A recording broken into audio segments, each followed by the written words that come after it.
Is 33 to 1, Quick Flick 2 to 1, Masked Party 8s, Galactic Valley 7s, Future King 25, Zorrigal 40, Mona's Cove 25, Baboo's Boy 100, Arletty 8, Hockney a favourite at 290, odds of about 15 to 8. Go Quick Flick, they're about to go. Let's go to Johnny Tapp. Flick is in the stalls. Starter hits the button and they're off in the Apollo. Hockney's begun only fairly. Masked Party wide out won the start, headed straight away by Quick Flick, who's looking for the lead. In third place are Letty, and Hockney is cruising along the rails now into the box seat. Nothing as they come to the turn. Quick Flick got away here. Quick Flick put about 3 lengths on Hockney. Corey Brown getting anxious on that horse. In third place, Masked Party, but Quick Flick has got a big lead turning for home. Mark de Montfort's let him drift out about 7 or 8 horses from the rail. He's a mile in front. Hockney not doing enough. Zorrigal running on with Masked Party from Arletty. Quick Flick is well clear halfway down the straight. Arletty battling on with Masked Party, but Quick Flick has run them off their feet. He's a mighty old horse, isn't he? And Quick Flick bolted in. Future King second, a big run. Masked Party is third, Zorrigal fourth, then Baboo's Boy, Arletty. Hockney close to the fence, just seemed to get bogged down during the race, followed well back by Ravada. Galactic Valley, and tailed off is Mona's Cove. Grey horse, he's a speedster, Quick Flick. Yeah, and I reckon he's a bit of a superstar, this horse. He just does it at the start and at the finish of his races. Mark de Montfort really urged him on from his outside barrier, and he just kept going. No excuses for the horses behind. He started 2 to 1 equal favourite. Future King second at 20 to 1, and Masked Party another honest effort to finish third at 9 to 1. Because they came home their last 600 in over 37 seconds, so the horses from behind had their chance to run him down. And the bubble burst with Hockney. Yes, well, he just couldn't chase Quick Flick. He tried to chase him and couldn't go on. And this was race number 6. It was the Hobart Stakes, also over 1,400 metres. The favourite in this, sent out pretty short, was 7 to 4 favourite Guineas, another John Hawkes. Draws clear of Adam, 4 lengths away Guineas. These 2 leaders have got a good break on them. Pleasure Giver now getting to third, and Mark de Montfort is getting as far away from the fence as he can, followed by Irish Air. Into the straight, Adam, and return to go, clear of Pleasure Giver, hooked out, and he's closing fast, Pleasure Giver. Pleasure Giver has burst to the lead at the 200 over Adam. Brave Prince on the inside getting home well, but Pleasure Giver has drawn clear of Brave Prince and Adam, and it's a big winning double for Mark de Montfort. Pleasure Giver raced away to beat Brave Prince. Adam is third. Tie the Knot, a lovely run fourth, followed by Irish Air. And Mark de Montfort making a Group 2 winning double aboard Pleasure Giver there for John Morris. And this horse was very consistent down in Melbourne before going up to Sydney. And he absolutely bolted in yesterday. He started 15 to 4. And second was Brave Prince. I thought it was the eye-catching run at 9 to 1. First up over the 1,400 metres. Mick Dittman wasn't too hard on him over the final stages. And he's got the AJC Derby to think about later this autumn. Adam third at 5 to 1. Adam is a really gutsy horse. Here's another sort of Quick Flick. Trainer Bart Cummings says the top weight of 58 kilos is likely to stop his talented galloper Catalan Opening in tomorrow's Group 1 Newmarket Handicap at Flemington. Admitting 58 kilos could stop Catalan Opening in tomorrow's Newmarket Handicap. Weight will stop a trainer, as you know.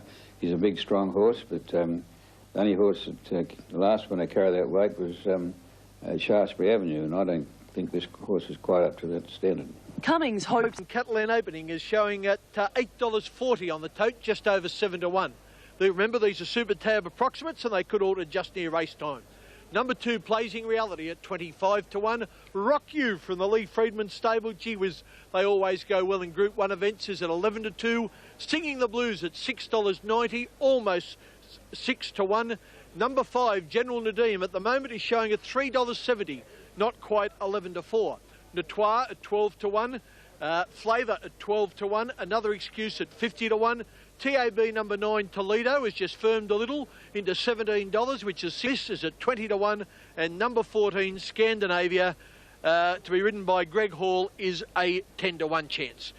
Begin just reasonably over there. He's going to cross over towards the flat side. A lot of them going there with Notoire. Toledo out fast is going to be the first to find the flat rail. Over on the other side of the track now, and Rock You was first out from Singing the Blues. Jugulator in behind them in company there with Miss Jugar, and Catalan Opening last of that division. Over on the flat now, they're heading to the 900, and the General had crossed over and led. Notoire is second. Toledo, Scandinavia just behind them. Another Excuse moving up quickly on the outside, followed by Civil List. Elegant Lass in behind them, followed by Flavour. And Blazing Reality is one of the last on the flat side. Out on the grandstand now. And Rock You, the leader, to Singing the Blues, hard ridden to be second. Miss Jugar is third, followed by Jugulator and Catalan Opening just behind the leading horses on the grandstand side. On the other side, General Nadim about a neck in front of Natois. A length and a half Toledo. Scandinavia's under the whip to go forward. They reach the 300 metres and General Nadim slipped about a length and a half in front of Natois. Gone. Scandinavia running on. Catalan Openings burst to the front of the grandstand. It's the General in front on the flat side though. In front of Toledo and Scandinavia. General Nadim, that's the real one. Won it by a neck from Toledo and no Scandinavia. Then came running on well Elegant Lass from Blazing Reality and Catalan Opening storming down the middle of the course. Flavour in behind them and they were followed back in the field by another excuse. Natois weakened badly in the run home. Then out on the grandstand was Miss Jugar with Singing the Blues, Jugulator and Rock You. Well, as a champion, he's very close to it. The 5 to 2. And the leader is General Nadim from Natois. Scandinavia followed by Toledo. Over on the inside, General Nadim's in front. Scandinavia, Toledo after it. General Nadim, the leader. On the outside, Scandinavia and Toledo. The General hanging on. General Nadim. The General's troops will never know what went wrong last start, but after winning the nation's premier sprint race, who cares? He's just been a tiger all his life, and whatever we've wanted him to do, he's just really punched on and done it. Well, there's not a better sprinter around at the moment. He's going up to Brisbane now and you run and Wait for Age, and you'd have to think that he'd be unbeatable at Wait for Age. General Bill Mitchell never lost faith. No. I think every horse has to be entitled to have his off day, and you know, he's only just got home today. Obviously, the weight there is, you know, they're catching him in the weights even after he failed the other day. So, you know, we've probably looked to Wait for Age preparations now. You'd have to think that he'd be unbeatable. Photo General Nadim, the 5 to 2 favourite, won by half a head with a short half head between second and third. Outside the place getters, Catalan Opening, a big effort. Race an outstanding sprinter miler. You know, I think he's, you know, for now he's going to probably go straight to Brisbane and run in the Foster's Cup, Doomben 10,000. Go that way, maybe the Stradbroke, depending on how he gets handicapped, I guess. But how does he rate Brian with the sprinters that you've ridden? He's as good as anything I've ridden. Al Maisco was always the best sprinter I felt that I'd ridden, and this bloke's probably done everything that he has. There's certainly as much anyway. DM, what happened in the Oakley Plate we'll never know. There was a 600-metre section of the Oakley Plate that he carved out in 31.1 seconds. But yesterday, in an amazingly slow first half to Australia's most famous sprint race, the Newmarket, the first 600 metres in 36, the General had a soft, easy run. He was able to hang on here. And the one out in the middle of the track, Catalan Opening, had nothing to cut himself into the race. I thought it was an eye-catching performance from the top weight. Also Catalan Opening. Oh, top run. Fantastic run. But unbelievable. I'll let Josh and He needed something to chase Catalan. It was sort of... It was on the outside fence and he got caught on the inside, the outside, and then had to dash to something. He needed something to chase, and the horses on the outside weren't in front, so... He did that run. General Nadim, I just think if General Nadim isn't racing as well as he was in the spring, even with winning the Newmarket. Probably true, but he did win, and he's won the Newmarket, he's run 192. No, 192, which is nearly 2 seconds, that's what the track record. Yeah, it was a slight headwind. Yeah. They ran their first 600 metres in 35.8, which is walking. They came home in 33.2. General Nadim's won by, I think, a head. And if he went round in the Caulfield Guineas in a couple of weeks, he wouldn't run as good a race as he did in the spring, if he did. Because in the Caulfield Guineas, he ran a ripper of a race. Right, yeah. I just don't think he's racing as well as he was. Blazing Reality is really finding some form now, and he might be a horse to follow when the tracks get wet up in Brisbane. He finished off his race strongly. Rock You had an off day. Toledo had every chance. I thought Scandinavia was a top run for a 3-year-old filly against the older horses. She pulled a little bit early because they were going slow, and another bound she probably wins. So I thought she was the good run out of the. Of the second leg of the Triple Crown for fillies, the CUNY Stakes, and aiming to win 2 from 2 in Australia is the New Zealand-trained Champagne. Laurie, you're lining up with Champagne. 100 metres, and the favourite was Champagne at 7-4. Champagne, middle of the field on the rail. Ultra outside, one then to Snow Beauty, followed by Lady of the Pines and Kensington Palace last of all at 800 metres to go. Rose of Danehill, one in front. Discretion is second. Third, the outside, Only a Lady wide. She has class back fourth on the inside from Fleischer, Lavolta wide, and then Champagne. Back behind them, Snow Beauty. Oliver off on Kensington Palace coming around them, 3 and 4 wide cornering. And Lady of the Pines, one of the last entering the straight. Homeward bound now, Rose of Danehill out by 2 lengths. Discretion, she has class. Only a Lady outside them. Champagne trying to look for somewhere to go. Childs has had to ease off heels. Down the outside, Kensington Palace with Lavolta. Champagne has had to change course again, and Rose of Danehill's 4 in front. Oh, look to have it well won at this stage here. Champagne's into the clear, but all too late with Kensington Palace, and Rose of Danehill has run them ragged. Rose of Danehill's won it by about 4 to Kensington Palace. Third, Champagne. Then came Lavolta, and she has class. Behind them to finish in the race, Only a Lady and Snow Beauty from Fleischer, Discretion, and a bad last, Lady of the Pines.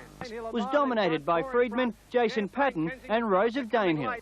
But this is over, I'd say. Rose of Danehill's pinched this. She's 4 in front of Kensington Palace and Champagne. They're too late, and Rose of Danehill bolts in. Rose of Danehill lead. Smart ride in front by Jason Patton got Rose of Danehill home, Kensington Palace and Champagne onto the Oaks, and hard to beat there. Stacked them up and just ran them off their feet, sort of just pinged about 4 lengths on them, and they couldn't run him down. And but the other filly there, Lee Freeman's coming down the outside, Kensington Palace, she just couldn't go with them early, got back a bit far, but she'll be cherry ripe for the third leg of the Triple Crown, which is the Moonee Valley Oaks, and also Champagne top run. She had all sorts of trouble. She just never got around until probably inside the 200 metres, and just changed. Changed course 3 or 4 times. So it was a fantastic run as well. She was second up. I mean, Zonderveld second up. And but she's run a terrific race, Champagne. I think she'll win the Moonee Valley Oaks. Oh, if anything could have gone wrong. Standing group. I don't think we've seen so many good fillies. I mean, yesterday they had a Group 2 race in Sydney with, you know, Stella Cadente staging. This year? This year. Yeah. Even Sydney, Melbourne, everywhere. The fillies are just outstanding. Rose of Danehill, I don't... Group 2 race here tomorrow is the Surround Stakes for 3-year-olds over 1,400 metres. Chloe Connors is lining up another last start winner, staging. She won a last round. 1,400 metres for the fillies, and it brought together a very good field of fillies. We had horses like Bonanova resuming, and also Palio, the New Zealand filly, resuming, staging, Dantalar, and the Group 1 winning filly, Stella Cadente. We'll go to the vision of the Surround Stakes, race number 4 on the Warwick Farm program. The corner now, Shigeru Magic Romp, a narrow leader over Foxy, 3 deepest Techniques, 4 deepest Stella Cadente, and then Gimmick and staging between horses, followed by Dantalar, Blaze the Turf and Bonanova. Heads are turned for home. It's Foxy, Shigeru Magic Romp, Stella Cadente coming at them strongly. Further out is staging at the 200, and Foxy and Stella Cadente. Dantalar bursting through in the middle with staging on the outside. Staging has grabbed the lead from Stella Cadente and Dantalar. Staging is going best, and staging wins the Surround. About a half length to Dantalar with Stella Cadente third. Close up is Greedy. A marvellous performance there by staging. She's now got a perfect record this time in, 2 from 2. She was a sensational win first up when she won on a track dominated by leaders. And yesterday they came home their last 635.7. She gave them a big start again and finished. Really having a great... And the 2 horses to follow, I thought, was Asher Lynn from the Waterhouse stable. She was weighed in the Oaks, the Victorian Oaks last year. She was a good run first up to finish 5th. And Bonanova, who was never in the clear and just had a good finishing effort. But Bonanova... and it's free admission for the first Group 1 of the Sydney season, the Chipping Norton Stakes, over 1,600 metres.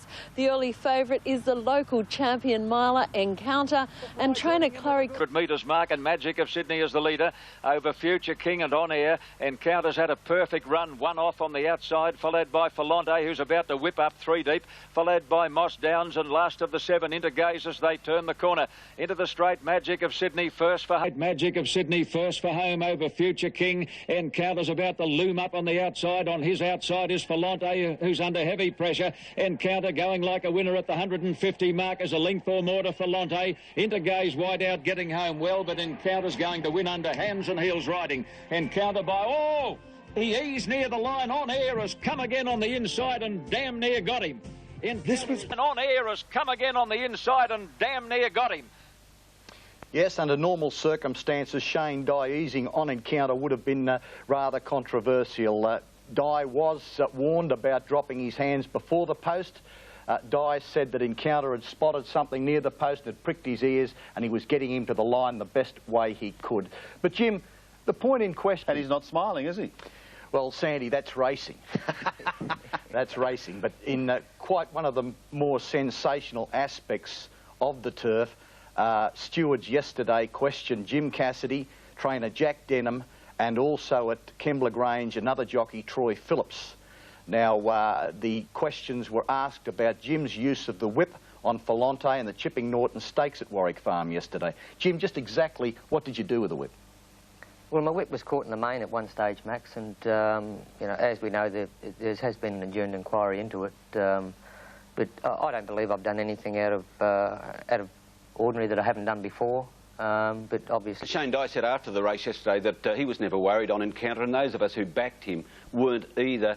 Do you think that he... Tote punters have made of it, with almost 220,000 in the win pool and 122,000 in the place pool on Super Tab, and most of that is on the Kiwi Zonda at $1.90 and $1.30.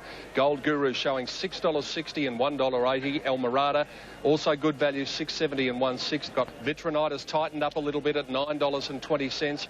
Il Don a little easy at $10. The Cadbury Guineas, a race worth $1 million for the first time, and for the first time run over 2,000 metres. And here is Joe, the mighty Kiwi in Zonda. Doesn't he look fantastic? And they're up and running now.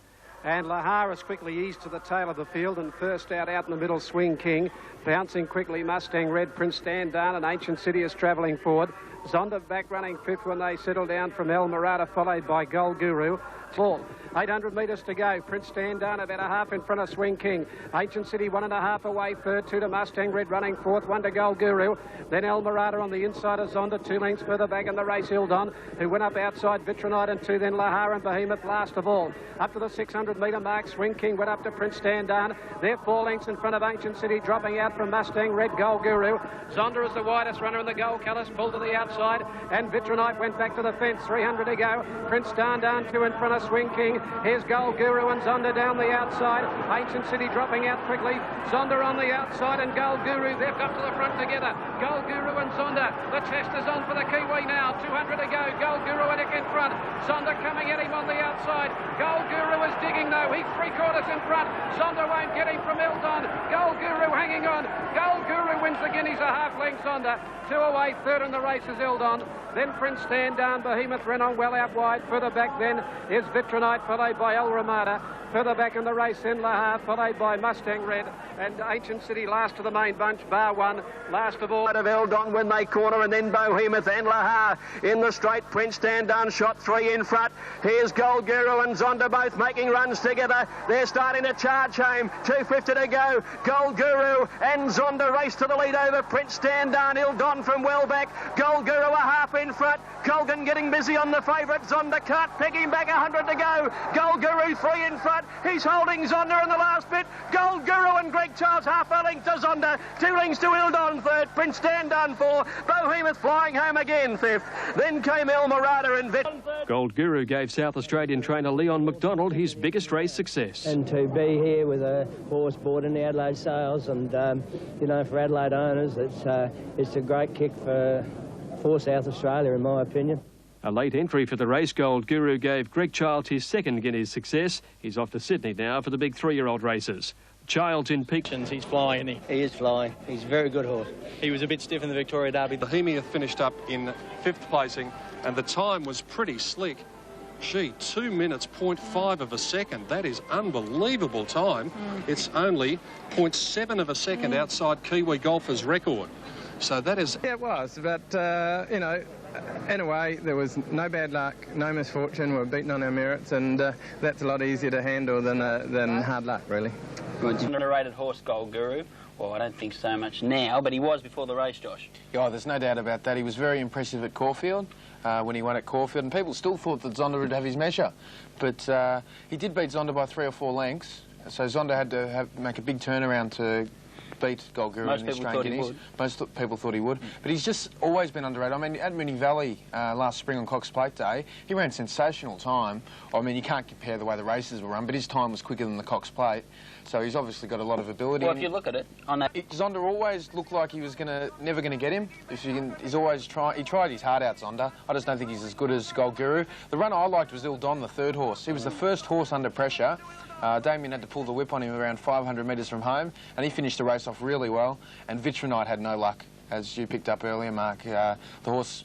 I thought maybe he could be rode him at Moonee Valley that night. Cummings' hopes are high, however, for Monday's Australian Cup, a race he's already won 11 times. He has 2 solid chances, the more fancied being Cox Plate winner Dane Ripper. She won well the other day, and I know Might and Power was taken on early in the race, and found a weakness in him. But I think they'll probably use similar tactics employed on Monday.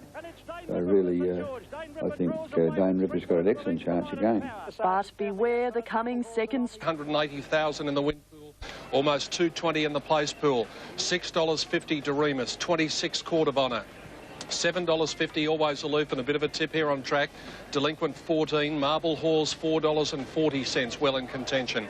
$14 for Rustic Dream, 21 Batavian, 77 He's Regal. The favourite is the Cox Plate winner Dane Ripper at $2.90, and Second Coming is shown. To say the 290 is their number is the Caulfield and Melbourne Cups winner Might and Power, and the man. I think the report is that there was just a bit of swelling in the leg. I haven't been in touch with them yet to see what the injury is, but look, as long as he's all right, Pete, we can get him back to Sydney, and look forward to the Sydney Carnival with him. Well, Second Coming is certainly not going to vie for favouritism, but it's come in considerably, so turn around. It's line is good, they're off and running. And Court of Honour on the inside, and Dane Ripper bounced away quickly. He's Regal went back with Doremus, and Delinquent dropped out to the back. Second Coming in front of the early point now, going around the outside, Always Aloof. Dane Ripper is nice and handy, pushing up in the middle third. Court of Honour, 2 to Rustic Dream on the inside, then Delinquent, and 2 to Doremus, who gives them 10 to 12 lengths last of all. Charles is dictating his own terms out in front of the 1,000-metre mark on Second Coming. It led by a half length, Always Aloof, who's not going to let the leader get away at the moment. 2 further back, Court of Honour. Dane Ripper is following Always Aloof, 2 lengths to Marble Halls, a half further back Batavian, 1.5 further back in the race Rustic Dream, then he's Regal, and the last pair are Doremus, who's gone up on the outside of Delinquent. Coming to the 600-metre mark, and it's on the inside, Second Coming, just being ridden along a little now as Always Aloof second. Court of Honour bottled up, Dane on the outside. Dane Ripper went up fourth when they come to the bend at the 500-metre mark. Second Coming in front. Always Aloof is under pressure, and further out Dane Ripper, who's been tailed home by Marble Halls. Court of Honour held up, 2 to Batavian, further back Rustic Dream, Delinquent, and Doremus. Dane Ripper going well, goes up to Second Coming at the 300-metre mark. Now King lets her down, she draws a half, now a length in front over Second Coming. Oh, look at her sprint now for Bart. Oh, away she goes, Dane Ripper. She put 3 on Marble Halls, and running on is Delinquent. It's all over though. Dane Ripper, Bart's got his 13th Australian Cup. Dane Ripper canters home by 4 lengths. Delinquent second, ahead away third is Marble Halls. Then further back Always Aloof, and they're followed at the head of the others by on the inside Court of Honour from He's Regal Batavian. Well back Rustic Dream, Second Coming carved right up, and Doremus couldn't get going, he's near the tail. And they're starting to bunch when they come around the home turn. Into the straights. Into the straight, Second Coming the leader. On the outside, Always Aloof. Dies pulled for the whip, and they're followed by Court of Honour. Dane Ripper's coming with a run on the outside, clear of Marble Halls, and a long break to Batavian. Second Coming in front. Here comes Dane Ripper now. Dane Ripper has raced up on the outside at the 250-metre mark to challenge for the lead. She pours the pressure on Dane Ripper and raced 2 in front from Always Aloof, Marble Halls. Here's Delinquent on the outside, but it's all Dane Ripper. Bart Cummings and Stephen King 5 in front, and Dane Ripper bolts in the Australian Cup. Delinquent got second, another Cummings, Quinella, Marble Halls was third. Then came Always Aloof over on the inside, followed by Court of Honour, Batavian, He's Regal, Rustic Dream, Second Coming wilted, Doremus towards the end. The great man's done it again. By the Cox Plate winner, a sweet victory for Stephen King, who missed partnering Let's Elope to her Australian Cup win due to suspension. I've been a bit frustrated in that race. Last year I got tipped by Octagonal and naturally missed Let's Elope, so it was good to get one today, and she won really well. Well, you get used to winning, you don't want to change it. So we had the material today, and they both ran right up to their right form, which is good to see. And Bart will try to keep on winning up in Sydney, where Dane Ripper's headed for the weight for age races, and Delinquent is set for the Sydney Cup. The second last... She travelled easy all the way. I got to the front a bit earlier, Johnny, but she was going that easy. I had to get going, you know? Yeah, and Steve, you know, when you went to the league... The horse of the year. She's won the Cox Plate. That Might and Power was scratched on Monday, and who will know what would have happened. But we know we saw a very special mare. It was shades of Let's Elope, I thought, didn't you? In fact, with Shiver's Revenge running second to Let's Elope and Delinquent running second here, they're probably similar horses too. But, Keith, this was breathtaking. This is a very soft win. She's very good. The opposition's not strong, Bruce. Handicappers run second, Delinquent, but that was the softest win. The margin could have been 6 lengths. I put it to both of you. Who's the horse of the year if you had to vote for it now? We've had a lot of controversy in the past over horses of the year. Is it Might and Power with his 2 great cups? Is it Dane Ripper with the classic weight for age double? Or is it Encounter who's won 4 Group 1s compared with 2 and beaten the older horses 3 times? If you drew the line now, who would you go for, Max? Might and Power by a short half head from Encounter, with Dane Ripper closing very quickly in 3rd position, but I think the next couple of weeks are going to sort it out. Keith? Might and Power too, Bruce. For the first, Dane Ripper, I hope I'm not too tough. I think she's an opportunist. Oh, fair enough. She was lucky to win the Cox Plate. Some would say she's a bit lucky that she's raced in races where it's just suited her, where it's just been a sprint home. But she can't get luck all the time. She's pretty good by my books, I'd say. Yeah. No, I agree with you, but just, I mean, it's just been reported that she might be a bit... horse of the year. You go as far as to say that? Yeah. Well, I think we'd have to wait to Sydney, maybe, and Brisbane as well. It's a pretty big comment. I think she's the horse of the year. She's won the Cox Plate, she's won the Australian Cup, she's won the St George Stakes. I think you Might and Power. She's just getting better. Just on the fact that the way he won the Caulfield Cup, the way he won the Melbourne Cup, and the fact that he's raced consistently, he's just been beaten in those others. The key to tomorrow's Group 1 Sires Produce Stakes at Flemington, with 4 runners entered. And though they're hard to... And the favourite was Lee Friedman, trained special edition at 5-2. Racing in the Sires. Special edition, one of the first out, but Piccadilly Circus, the filly, flew out of the gates and shot to the lead early. Samandra Strike moving up into second, followed by Coup de Grace, third on the outside. Settling fourth, Coup de Grace travelling fourth, and then Special Edition over on the inside before the turn. Back behind them came Fitzgerald right off the track, and then a length to Educate. Behind these, on the rails is Grim when they corner from Minimal. They're being followed then by pulled to the outside of those horses to make ground when they swing as Benazee, but it's trapped out wide. Into the straight now, Samandra Strike and Piccadilly Circus, corner in front of Admired. Special Edition just behind these, and then Coup de Grace is under the whip. Next in the field then came Grim, Benazee out very wide. They're inside the 300 metres. Piccadilly Circus fighting on courageously. Samandra Strike and Admired despite racing wide, and now Coup de Grace. Special Edition with the rail, Admired the leader. Coup de Grace claims it, 100 to go. Hall going for home. Coup de Grace drew a half in front end. Coup de Grace wins the Sires. Admired might have got second. Special Edition's right there with it. Photo. Benazee is next in the race. They were followed back behind them by Minimal, Grim and Typhoon from Piccadilly Circus. Then came Astrolita, never came into the hunt. Behind them was Randy's Rancher and Educate, Samandra Strike, Defence Force, and towards the end of the field of Fitzgerald. Yes. By Greg Hall that aided Coup de Grace. The Sires is Group 1, one of the few Friedman had never won, and it meant plenty. Oh, definitely. I never get nervy before a race, but I was a little bit nervy before this race because I thought it was almost like a Melbourne Cup feeling, like I've got to win this, I've got to win it. But fortunately, I had some good horses and some very good riders. A Friedman Quinella, Coup de Grace starting 6-1, giving Greg Hall his 3rd Sires win. Race 6th. Decided not only one, it's a Quinella. Special Edition has no luck, gets up, tries to get up on the fence with Damien, sitting in behind. We're talking about the Sires here. And Greg Hall, who won the Blue Diamond, has now won the Sire, so he's dominated the 2-year-olds. He's picked the right horses, or maybe they've picked them for him. But so, Keith, with the bunch going over, do you think these are more Champagne and maybe Sires horses rather than Golden Slippers? Yes, I think so. This is Greg Hall in the Kingston Town colours of the Haynes family, getting to the front. It's the 3rd win in the race for Greg. This is Lee Friedman's 1st, but it's his 80th Group 1 win. Amazing performance. Greg said after the race, I get the crumbs and turn them into loaves. He's not bad. Okay, this is the Lone Star Steakhouse and Saloon Skyline Stakes. There's only 5 runners, but it's chock full of Golden Slipper interest. And as we look at the early tote odds, you can see that pretty much the same. Arena very tardy to begin. He's a length or so behind the others, leaving the barrier. Prowl bounced out in front of Cap Win, and Mossman has pinged straight into the box seat on the outside of Spend.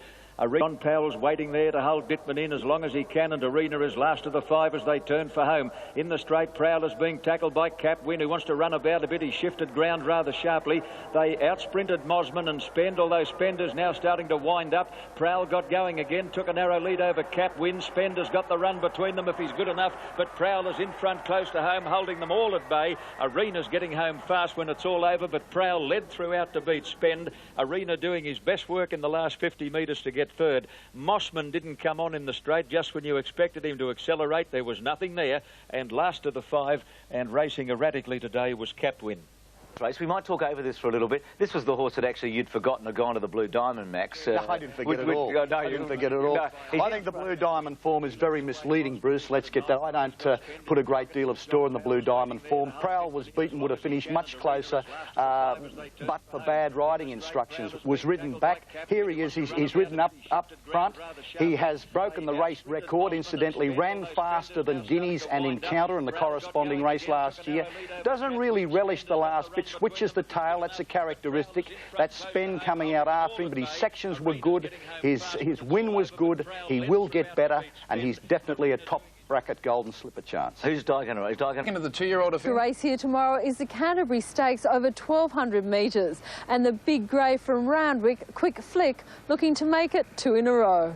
Yeah, it looks a good race for him. It looks like it's going to be a small field, so you know, he's in great form, so I'm expecting a great run from him. And it's Mars Party about a neck on Quick Flick. Guineas easing out 3 deep. Mr. Victory on the fence, followed by Antiquity and Juggler. Quick Flick let loose by Mark de Montfort. Immediately headed Mars Party. 2 lengths away, Guineas, and none of the others can win. But it's old Flicker. Quick Flick is drawn clear of Mars Party. Guineas on the outside, knuckling down to his work, is getting out after the grey. Quick Flick still in front. He's holding them at bay. Guineas can't reach him, and there's the $1 million ticking over for Quick Flick. He won at a half length to Guineas, and Mars Party third. He's going well, that fellow. Followed by Mr. Victory. Juggler never got in the race, and then...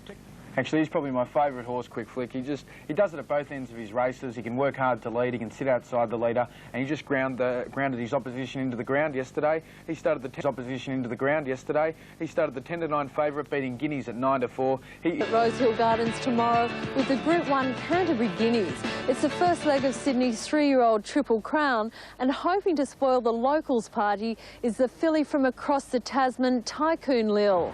The winner of the Group 1 New Zealand Oaks arrived here on Monday, took 1 night to settle in, but since then trainer Colin Gillings couldn't be happier with the way she's progressed. The Canterbury Guineas is her one-off mission in Australia. She's got a good trainer, and I'd say if they're bringing... Pinching ground on the fence, followed by Irish Air, and then making Fay and Brave Prince. Well back is South Bend. Dies hard at work on Tie the Knot as they come to the turn, followed by Simonet, and then Pursuits and Pleasure Giver last as they come around the corner, where Tycoon Lil is giving a great sight. Tycoon Lil is well clear, straightening up over Adam, conspicuously in third place, followed by Irish Air. Brave Prince. Tie the Knot is 100 to 1 inside the 200 mark, and Tycoon Lil has exploded away. Tycoon Lil put about 4 lengths on Tri-Cove, getting up on the fence, followed by Conspicuously and Brave Prince, but Tycoon Lil, she's going to bolt in. Tycoon Lil, it's another tidal light, wins the Guineas by 5 or 6 lengths to Tri-Cove and Brave Prince. Tap of a good one of the past, but what does it say for Brave Prince and Tie the Knot? And I just wonder aloud, what does it say now for Gold Guru and Zonda if he goes on? Because that Melbourne staying form, I think, will be superior to the colts up here now.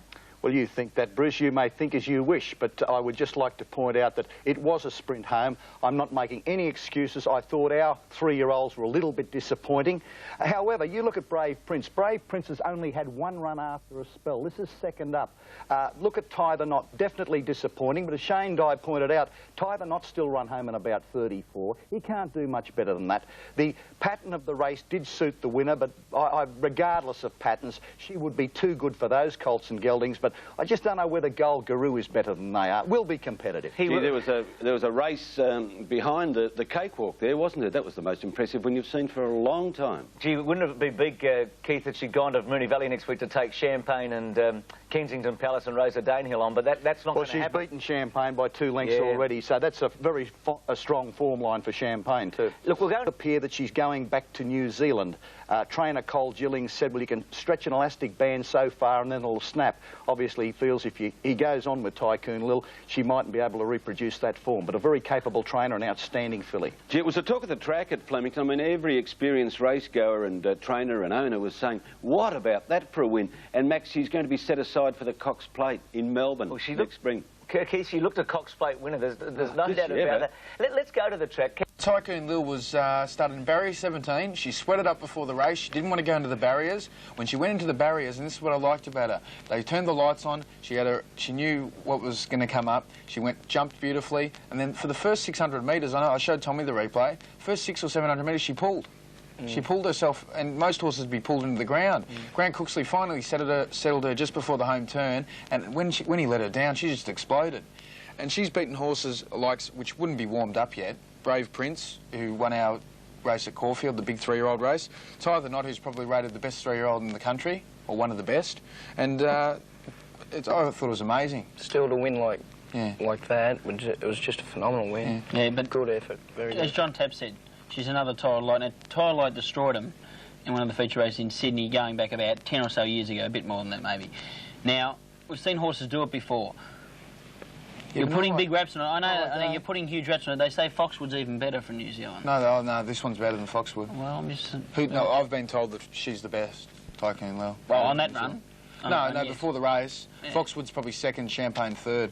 But we would like to see her. Let's see her do it again. But I mean, like we saw Zonda in the Alistair Clark. They went hard in front, and he was warranted to win. He had to finish the race off. Okay. We saw Champagne. She was in the best going, and she finished off nicely and won. Kensington Palace wasn't warmed up yet. She's just beaten the Colts. I agree, but what is behind her? Is there anything outstanding behind her? Yes, I'm a big rap for Brave Prince. I don't think they'll beat Brave Prince in the OJC. Yeah, I don't think they'll beat Brave Prince in the OJC Derby. All I'm saying that's how good she is. That was an outstanding win, but let's not get too... They're betting here at the moment compared to Super Tab. Number 1, Flavour, has eased a couple of points on track. You're getting unders at $12.30. Number 2, Mahogany, now it's been a big drifter. It did open up very short on the tote, and at the moment they're betting on track at about $3.20. You're getting unders there for number 2, Mahogany, and it has been a sizable drifter on track.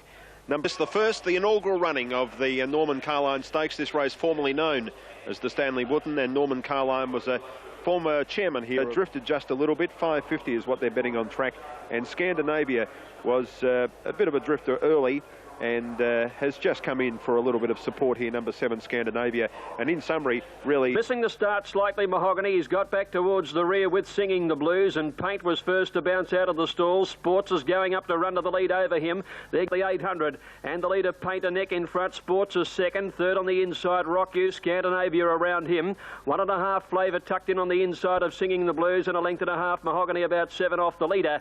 At the 600, Paint by just over a length to Sports second. Rock You third, Scandinavia 1 away fourth.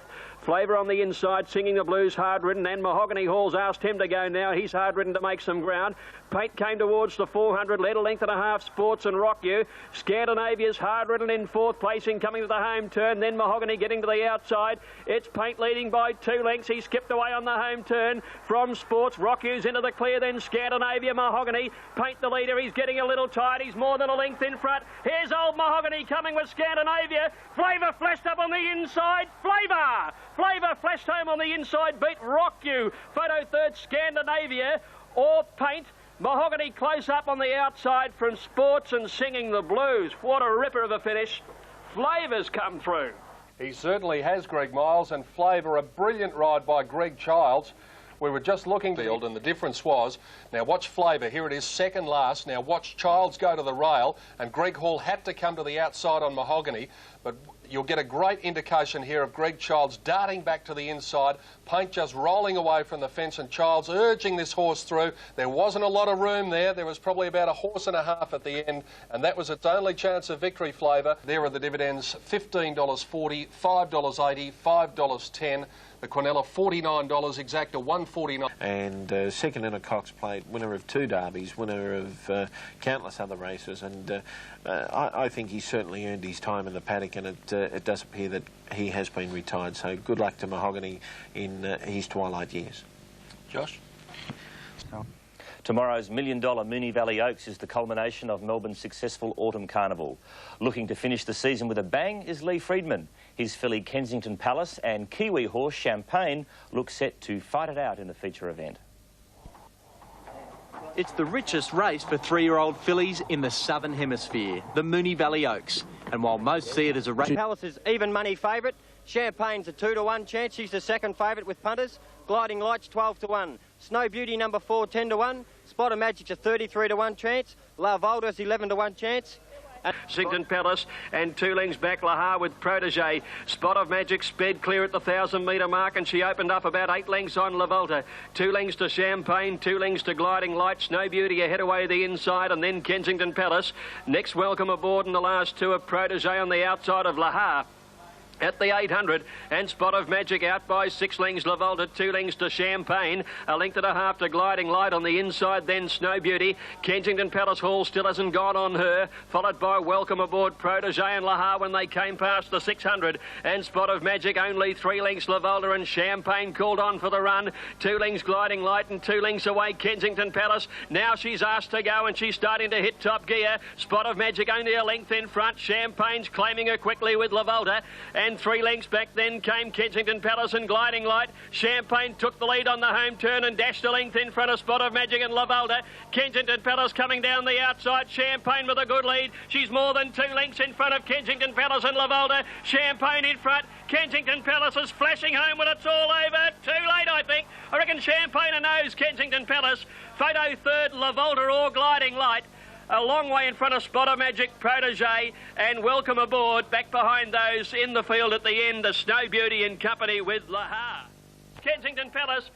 It was in fact a dead heat, fitting perhaps between these 2 outstanding fillies. Greg Childs a little disappointed he hadn't lasted. We had it in our grasp, but the other horse is a top quality filly. It's a Group 1 winner and got us to dead heat. I guess it could have, beaten us. Greg Hall, delighted to share the prize, knows Kensington Palace will go on. There's no doubt this filly is an out-and-out stayer, Clem. I mean, 1.5 miles, 2 miles is going to be her forte. This is a very serious stayer. I mean, 2,000 metres around Moonee Valley is not really her cup of tea.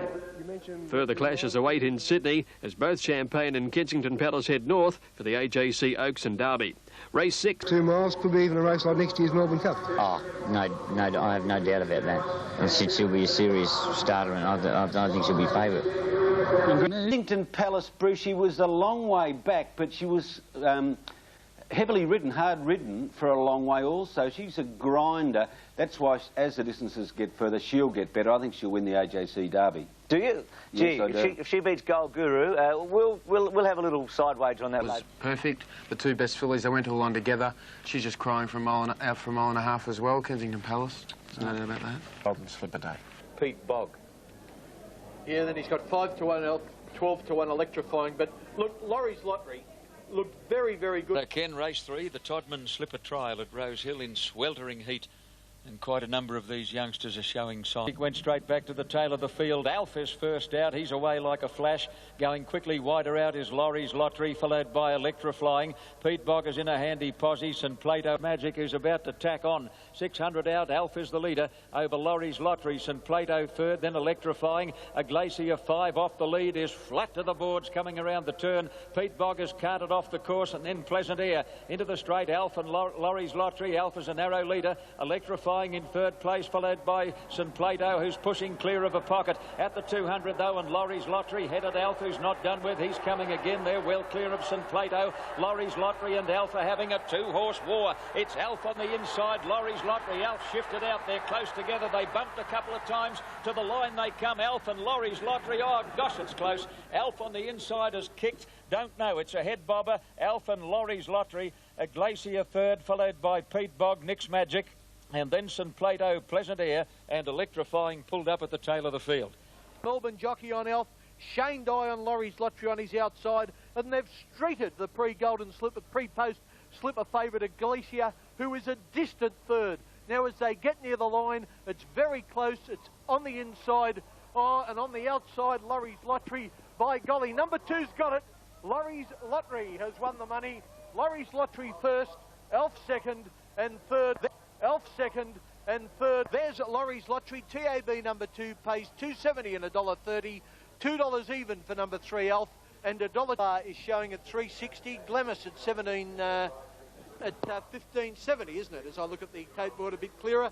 Compulsion is out to 210, which is more like her price in the betting ring. $4. They're off.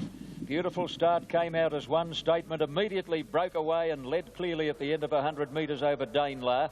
Compulsion's going to settle down in third spot, followed by Manana, then Glamis, and the last couple are La Guichet and Glamis as they near the turn. Statement first into the straight. She is a speedy little miss, led by about 3 to Danelaw. Manana third, Compulsion on the outside, ridden a bit, and she made the bend awkwardly. Straightening up, Statement a clear-cut leader. Danelaw, hard ridden, is coming out after her now. Manana might be some sort of a hope. Compulsion 4,000 to 1. At the 200, Statement the leader. Danelaw in the centre, Manana on the outside. Statement feeling the pinch. Here's Manana with Danelaw in the middle, but Manana getting home far too well, and Manana racing away to win the Riesling Slipper trial over Danelaw. Glamis got up for third, followed by Statement. Compulsion never in the race, second last, and last of all, La Guichet. Back as she's paid $4.60 and $2.20. Number 1 Danelaw $1.60. One of the favourites for the Golden Slipper. At this stage, I don't think we saw the Golden Slipper winner yesterday, Bruce. We've got Chavog going around at Kembla Grange on Thursday. Of course, Keith doesn't want Chavog. It's the ladies on the track who'll steal the show. The best fillies and mares in the land are contesting the Group 1 Coolmore Classic.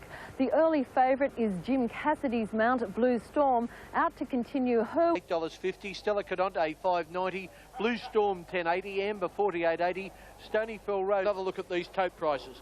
Number 1 Will Fly from Melbourne is showing at $13 at the moment. Rose of Danehill, favourite on the tote at $5.10 in a wide, $1.60 on the tote. Only a Lady $27.90, $16.30 for Shindig. Greeting at $23.90. Camino Rose $29.60. Camino Rose, the inside runner, off in the Coolmore, and it looked a good start. Prairie and Only a Lady went straight back to the tail of the field. Danelaw bounced out in front of Amber Arletty. Rose of Danehill is getting straight into the box seat. Followed now Danelaw, sped to the lead by more than a length to Amber. Rose of Danehill in the box seat third, followed by Arletty. Blue Storm 3 deep, and that's about as good as she'll get. Followed by Camino Rose, Will Fly staging 3 deep. At the head of the others came On Air, followed by Sabile, Stella Cadente 3 deep. A gap to Only a Lady, Stonyfell Road's never been on the track, followed by Greeting and Prairie, and Shindig is last. Inside the 600 mark, Danelaw the leader in a fast run. Coolmore only ahead to Amber. Rose of Danehill is perched on the fence third, followed by Arletty. Blue Storm 3 and 4 deep, cop the little trouble on the corner. Further back is On Air getting a run up on the rail, and then Camino Rose, followed by Staging and Will Fly. In the straight 300 out, Danelaw and Amber fighting it out. Rose of Danehill into the clear. Arletty is running on, and here's Camino Rose getting the split in the centre, and she went through like a jackrabbit. Camino Rose hit the lead. Here come the swoopers, Stella Cadente and Shindig at 100 miles an hour. She's come from near last and blows them away. Shindig wins the Coolmore from either Camino Rose or Stella Cadente, and then On Air, followed by Blue Storm, Staging, Greeting, Amber, Only a Lady, Arletty, Sabile, Prairie, Rose of Danehill, followed by Will Fly, well back Stonyfell Road, and Danelaw last in the Coolmore Classic, and Max Lees. Congratulations. That is the 5th win in this race. And look at this racing jockey in the Sydney riding ranks, young Lenny Beasley. Shindig has paid $17.10, $4.50 the place, $7.10 for second to Camino Rose, and Stella Cadente has paid $2.90 as we finished there, but very much taken by the run of Only a Lady outside of the place getters. Couldn't fault the run of Shindig to get up and score. Camino Rose going great guns at the moment under the auspices of one Mark Connors, son of Clary Connors, and really, when you look at it, no excuses for any of the beaten brigade, because in essence Shindig did as much as any horse had to do in the race. I thought the run of Stella Cadente was enormous. 3 wide, back in the field with Shindig, and I think she'll improve. She's been 3 wide at her last 2 starts. If she gets a rain-affected track on Doncaster Day, look out, she's right in the race. And she's well in that, isn't she? I think she's got right at the bottom of the weights. Mark. Yes, must mention. But all attention is on the showdown between Dane Ripper and Might and Power. It's their first clash since the St George Stakes 3 weeks ago. George, Dane Ripper draws away, wins 3/4 of a length to Maiden Power. Dane Ripper canters home by 4 lengths. How has she come on since just... In front of Intergaze, who wants to race early. Craig Carmody trying to steady him up at the girth of Might and Power. Gull Guru drops onto the fence third, followed by Court of Honour. Goes Might and Power. Winner of the Caulfield and Melbourne Cups last year. He is a dashing front runner. Might and Power at the 1400 mark goes out to lead by 5 lengths to Moss Downs on the outside of Intergaze. 3 to Gull Guru on the inside of Court of Honour. 2 to Dane Ripper on the outside of Delinquent. 2 lengths away is one of the 3-year-olds, Vitronite. Down the back stretch at the 1200 mark, Jimmy Cassidy gives Might and Power a breather. Might and Power by 2 to Moss Downs on the outside of Intergaze as Cassidy slows up and stacks them up behind him. Court of Honour running fourth, followed by Gull Guru, and then Dane Ripper, followed by Delinquent and Vitronite last. 12 off the lead, and Jimmy's off again on Might and Power. Stop-start tactics. We haven't seen a ride like this for years in a weight for age race. Might and Power by 1.5 lengths to Moss Downs, 2 to Intergaze, 2.5 to Court of Honour, followed by Gull Guru, Dane Ripper, and then Delinquent and Vitronite. Now the Kiwi Moss Downs is throwing down the gauntlet to Might and Power. They're level pegging as they come to the turn. 2 lengths away, flat to the boards, Intergaze. Gull Guru is also hard at it. And then Court of Honour, followed by Delinquent, Dane Ripper, 5 deep on the turn. Vitronite last into the straight. Around the corner, Moss Downs takes a narrow lead from Might and Power. A length away, Intergaze running on. Gull Guru pulled to the outside. York is looking for a passage on Delinquent as they come down to the 200. Might and Power fighting back, got his head in front again. On the outside is Gull Guru. Delinquent blocked for a run. Vitronite is getting up near the fence. Gull Guru hits the lead. Might and Power coming again. Gull Guru too good though, and Gull Guru coming away on the line beat Might and Power. Jimmy Cassidy's daring tactics almost paid off. Vitronite will be third, Delinquent fourth, didn't have a lot of luck in the straight, followed by Moss Downs, then Dane Ripper from Court of Honour, and Intergaze as weakened to finish at the tail of the field. At Rose Hill yesterday. Yes, well, Jim Cassidy received yet another stretch. It's been quite a week for Jim Cassidy. Obviously, friction between him and Jack Denham, and I think a holiday bit of fishing would do Jim the world a good comeback. He was quickened up early, then got a big lead, and then put the brakes on. I think he overdid it slightly. No, I think he was basically riding to instructions.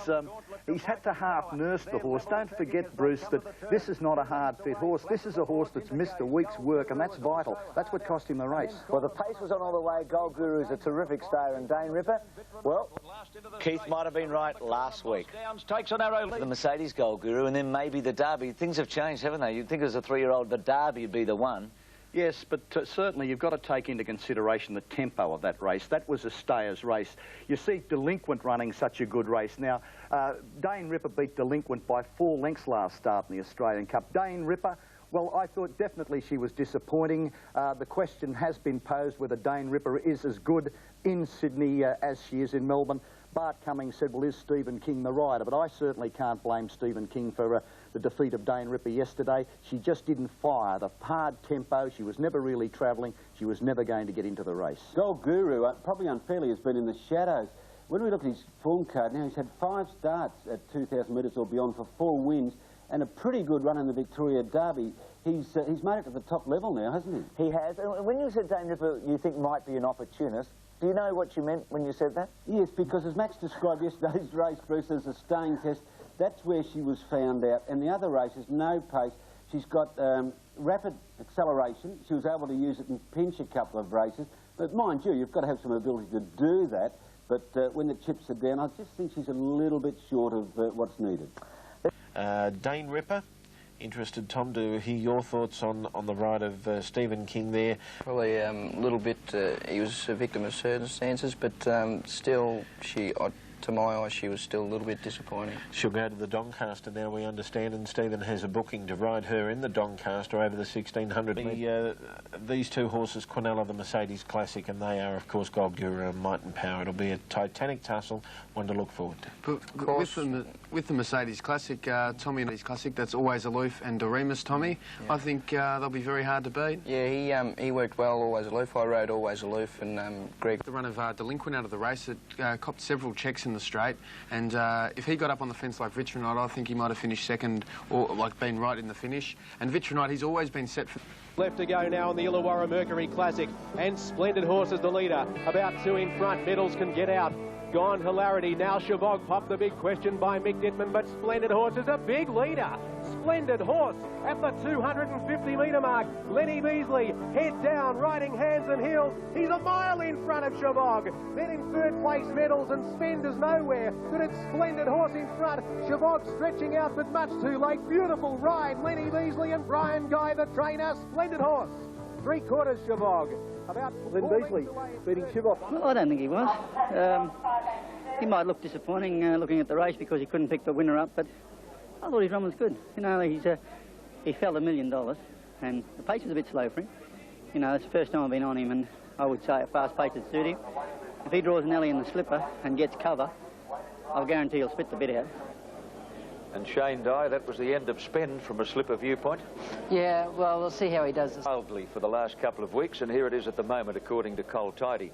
Laurie's Lottery 4-1, Chabog 6-1, Manana Danelar 7-1, Prowl at 8, and Splendid Horse. Now, as we look at the totes, Prowl is the favourite.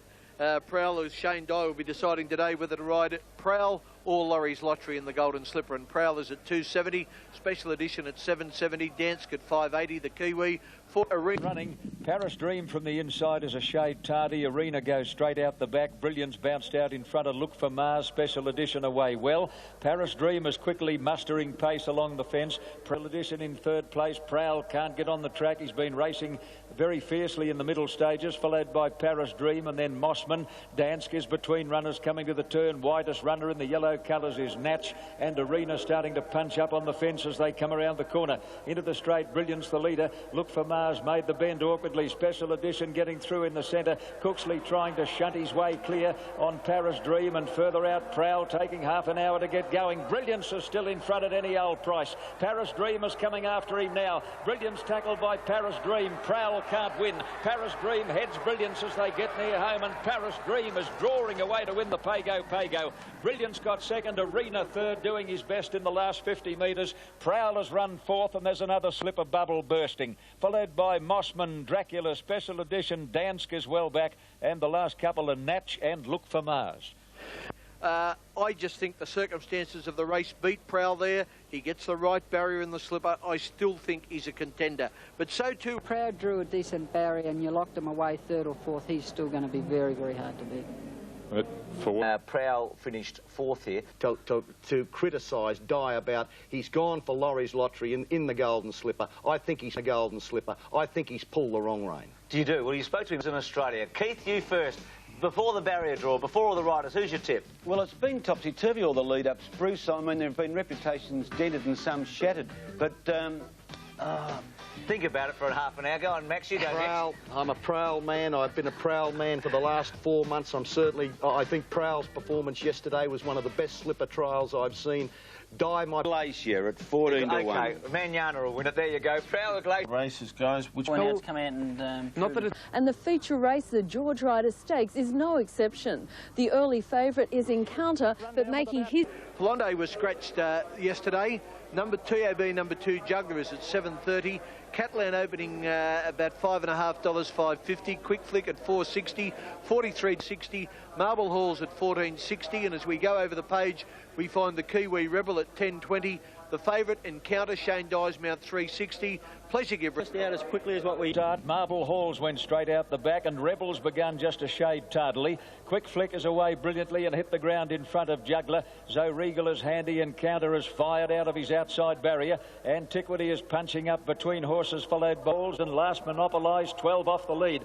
Quick Flick in front at the 600 mark over Encounter. In third place, Juggler, followed closely by Antiquity, 3 deep, and Zoe Regal in the centre. Then Blazing Steel, Pleasure Giver, Pengulu. Catalan opening is carted wide on the turn. Further back is Rebel looking for room as they flatten for the run home. And Quick Flick is the leader. He's about a length on Encounter, who's under heavy pressure. In third place, Zoe Regal, followed by Juggler. Quick Flick in front at the 200. Dye looks confident on Encounter. Encounter ranges up to the grey, who's not done with yet. Encounter put the head in front. Quick Flick is coming back, monopolised, getting out of the ground. Quick Flick fighting back, and Quick Flick He's given them the flick. Quick Flick came again to beat Encounter about a head. Blazing Steel has rocketed home and will be third just in front of Monopolise, followed by Rebel Juggler, and then Catalan Opening, Marble Hall's Pleasure Giver, Regal, followed by Pengulu, and the last couple were Antiquity and Iron Horse in the George Ryder 1998.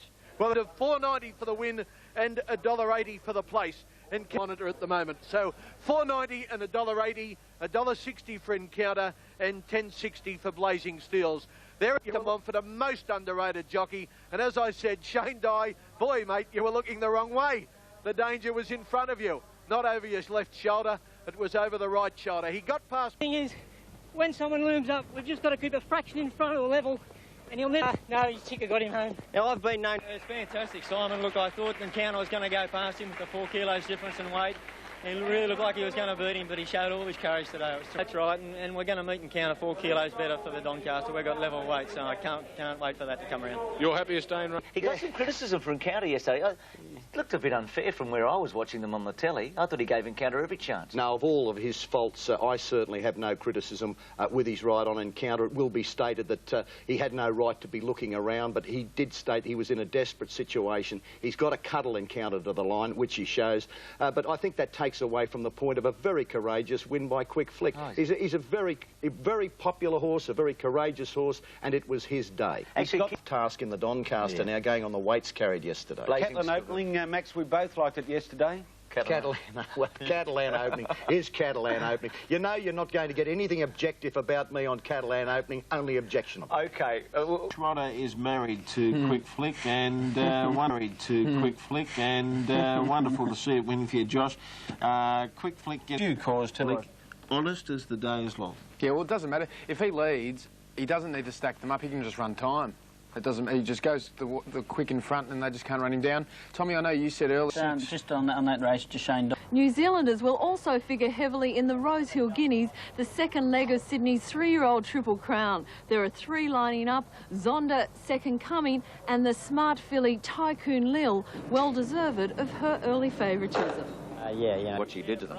Can someone tell me how any of those horses who finished behind her here are going to beat her? It's an extra 200 metres, but she's won up to 2,400 metres. And I know their preparations weren't quite to the same extent hers is, but have a look at the gap, have a look at the margin. And a 3 kilo. They're not during the week with blinkers on. He's not having them today, but he'll run very, very well with a faster pace and not such a sprint home. I'm sure she can be beat. It's interesting. I'm a Tyler Knott fan. I thought his form in Melbourne was excellent during the swim, was going to be his stage. Today has to be his stage. I think he has to lift from that last race, and I'm still half a fancy on him today. To catch a bus to beat the Kiwis. Well, he might just get a very quick bus, mightn't he? And here are the early totes on that race. Number 1, Zonda, is at $5.30. Number 2, Tie the Knot at $6.90. Number 3, Second Coming at $25.90. $6.20 for Brave Prince. Tricove, Tycoon Lil, the hot favourite at $2.10. Simon A. Off and running in the Guineas. Came away in a pretty good line. Brave Prince, if anything, is a shade tardy. First out, Second Coming. Simone began well. Irish Air going forward today. Tycoon Lil is moving up on the outside of those leaders going over the first crossing, and Cooksley 1,000 metres mark, and Tycoon Lil is going fast enough to make sure they leave her alone. She's a length on Irish Air, a length to Second Coming, a length to Brave Prince, a neck back Simone, a length to Tie the Knot, followed by Tricove, and the last couple are Zonda and Pursuits. Past the 800 mark, and it's Tycoon Lil the leader by a length to Irish Air. Second Coming is third. Brave Prince fourth on the outside, and then Simone followed by Tie the Knot. Zonda now coming out 3 deep, but is under heavy pressure. He'll have to get moving from there, followed by Tricove and Pursuits as they come around the corner where it's Tycoon Lil, and Cooksley's got a lapful of horse. Tycoon Lil shot away, turning for home. Put about 4 lengths on Irish Air, followed by Simone, Brave Prince. Tie the Knot on the extreme outside is starting to run on well, but Tycoon Lil is a mile in front past the 200, led by about 4 lengths on Tie the Knot, getting to second, and Simone running a mighty race. Tycoon Lil is feeling the pinch. Here's Tie the Knot. He's got the filly. Tie the Knot swoops on Tycoon Lil. Oh, Tycoon Lil kicked again. The filly's come again right on the line, and gee, right in the last stride, there's nothing in it. Tie the Knot and Tycoon Lil. Simone has run a mighty race at long odds, followed by Pursuits, Tricove, then Irish Air, Zonda, Brave Prince, and Second Coming is weakened to run last in the Daily Telegraph Rosehill Guineas. Guide. There's nowhere in that you can find how one horse, Tie the Knot, can improve about 7 lengths and beat Tie. Oh, beautiful. Let's see him. That's do not it worth by overacting. Can I say one thing? You've had a lot of free lunch in front in the Canterbury Guineas. Di did state that under those circumstances, Tie the Knot could not get into the race. It was also known that Tie the Knot, Tycoon Lil was going to do it much harder yesterday. All of those factors, well, you Keith could well argue and show us the form guide that Tie the Knot improved roughly 7 lengths. Well, the filly, look, she careered away from them. The others all hard-ridden and collared yesterday. It's a major form reversal.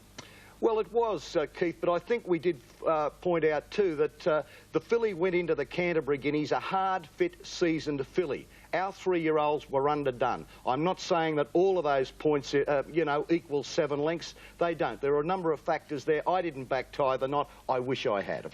Ran third, but lost the minor placing on protest. York was suspended, fined $1,000, but I think Brian York might have been fined far more severely if he doesn't lodge a successful appeal, because Brian York was the forerunner to get the ride on Might and Power in the Mercedes next Saturday. Keith, Tie the Knot. He's got to go close in the Derby, but I do think Pursuits is very close to him when they get to 2,500. Yeah, there's a few people tipping Pursuits, and he was actually elevated from 4th to 3rd after protesting against Simon A. And I thought Simon A was a very cheeky run for a filly. Nice run. Yeah, 3-year-old filly, and she's in Tycoon Lil. She pulled early. She did that last start. I thought Grant Cooksley might have got a rush of blood and gone a little early. When she comes back Cox Plate this year for the Cox Plate, she'll be a much settled horse, and I think she'll be hard to beat. Honda and both Tycoon Lil are heading back to New Zealand now.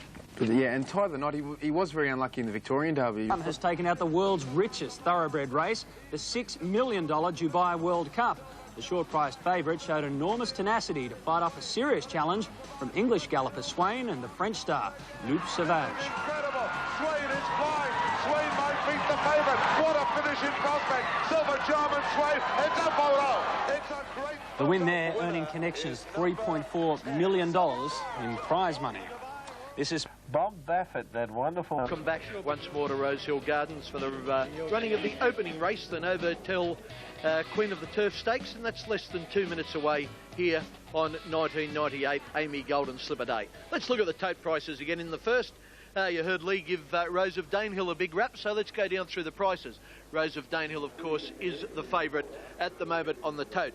Number 1, Arletty, Shane Dysmount is showing at $6. Rose of Danehill. Been running, beautiful start, came away in a good line. Sen Gigi Beach went straight back to the tail of the field. Arletty actually bounced out in front, but Dy's not keen to lead.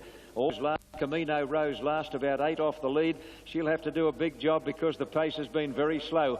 Greeting joined by Pelaya. La Lolo is about to go up 3 deep, followed by Rose of Danehill. Arletty on the fence with nowhere to go, then All the Ray, followed by Prairie. Camino Rose has taken to the extreme outside. In the straight, 300 out, Greeting and Pelaya. There's a rails run coming for Arletty if she's good enough, followed by Something Special and Camino Rose down the middle of the track. Arletty got right through on the fence to head Greeting. The others look to be struggling. Arletty draws clear. Greetings fighting back strongly, but Arletty's going to be too good. She didn't spend 1 cent in the run, and Arletty beat Greeting. Third, Camino Rose, and if you look at the clock, you'll see that her run was tremendous. Followed by Amber, Pelaya, Sen Gigi Beach, then Prairie, Something Special, Rose of Danehill, All the Ray, followed by Snar Dame, and last of all is La Lolo. $6 exactly for Arletty and $2.20 the place. Greeting at $3.40. Camino Rose at $2.10 as we go for a break from the racing in slipper betting. Okay, next up is the Periatrolic Stakes. Let's have a look at the totes again. Northern Drake at $2.20, Tricove at $11.70, Prince Standan $26.30, Ildon at $5.50, Adam $13, Dodge $9.60 and Firming. Spying $14.20, Scratch. In nicely, start already. Off and running in the Periatrolic Stakes. Pyramid Park took a backward step and he's a clear last to leave the gate. Adam bounded out in front of Prince Standan. High Grade is away well. Going quickly, Coven spying is last of all. Past the 800, and Adam has bolted in the middle stages of the Periatrolic Stakes. He's 8 in front of Prince Standan, who's got the unenviable job of carting the field up to that leader. High Grade in third place, followed by Dodge, Masterful Lad. Well back as they come to the turn, Northern Drake, and then Darcy Dancer from Ildon, Goodwood, and Expect a Star. Adam is in front on the turn, still about 4 lengths on Prince Standan. High Grade in third place. Dodge is starting to wind up, and his Northern Drake taken to the extreme outside, hitting top gear. Adams in front, coming to the 200, but he's about to faint. Dodge and Northern Drake on the outside are pouncing. Dodge and Northern Drake sweep to the lead together. Northern Drake hits the front 100 out over Dodge, and Northern Drake, who looked as though he was needing 2,000 metres, is racing away, and it's a great win to the favourite. Northern Drake beat Dodge. Adam got going again for third. He's a game little fellow. Followed by Ildon, then Prince Standan, High Grade spying. Further back is Goodwood, a long gap to Masterful Lad, Pyramid Park, Expect a Star, then Tri Cove and Rosalind's Doctor, and last is Darcy Dancer. Yeah, and the numbers in the Periatrolic Stakes were 1, 6 and 5. Northern Drake $2.40 and $1.40. 6 Dodge at $2.06 for the big ones, the Group 1 races, and there's one coming up. Shane 2. Let's look at this tote update. Kensington Palace at $2.80. She's the favourite. Champagne at $3.60. $7.20 for Only a Lady. She's been backed in the ring as well today, expecting an improvement. On air, $8.10, $34 plus for Gliding Light. Bonanova. Have them on their way shortly in the Ansett Australia Stakes, and they're off and running. And one of the first out from the inside is Champagne. County Miss began well. Only a Lady going to the lead, followed by Nova Nadim. Zashaline is prominent soon after the start. Gliding Light wide right, and for the moment led by a length on Gliding Light, a length to Zashaline, 3/4 away On Air in a good spot. Only a Lady is next on the fence. Kensington Palace is starting a fast forward move. She was out 3 deep. Damien Oliver couldn't see much point in that, and away he goes on Kensington Palace, who races up now to join for the moment. Gliding Light in third place, Zashaline fourth, and then On Air, Only a Lady, followed by Bonanova. Zashaline knuckled over and all but fell there. Further back in the field as they come to the turn, Champagne, who'll need a bit of luck, followed by Massa War, and then Platonic and County Miss last as they come to the corner. 500 metres out for the moment. The leader got away from Gliding Light and Nova Nadim. In trouble, Kensington Palace, flat to the boards, turning for home, followed by Zashaline, and then On Air, and Champagne is looking for the way out. She's into the clear now, but giving them a tidy start for the moment. Running a hell of a race at long odds is well clear. On Air getting to second, Only a Lady running on, and here's Champagne. Champagne flowing freely. Look at her go. Champagne on the outside has raced up to On Air. Champagne and On Air coming to the line, locked together. It's a ding-dong go. Champagne, On Air, Champagne. Champagne by a breath to On Air. For the moment, battled on for third. She ran a huge race. Then Only a Lady from Kensington Palace, Massa War, Platonic. Further back, Gliding Light, Bonanova, Zashaline, all but fell in the middle stages. And the last couple were Nova Nadim and County Miss in the Ansett Australia Stakes, 1998 finish. Tremendous performance by Champagne. Okay, number 4, 2 Champagne if she gets it. A very close finish, $3.20 and $1.50. Number 4 On Air at $2.40 and 9 for the moment at $5.30. So 1 Ansett Australia Stakes to give her her first Group 1 win. From this angle... to get a Group 1. Shuffled back a little bit, sort of around the 800 metre mark, started to worry you a bit. Yeah, she had a good barrier draw, but sometimes they can turn into bad barrier draws, and she did get shuffled back a bit, and it was a pretty game effort. Must be thrilled. Yeah, I am. Good on you. Well done, Laurie. Go and enjoy. Just had to find a little bit of room at the top of the strap. By Champagne. I got that off mark. I had to say that.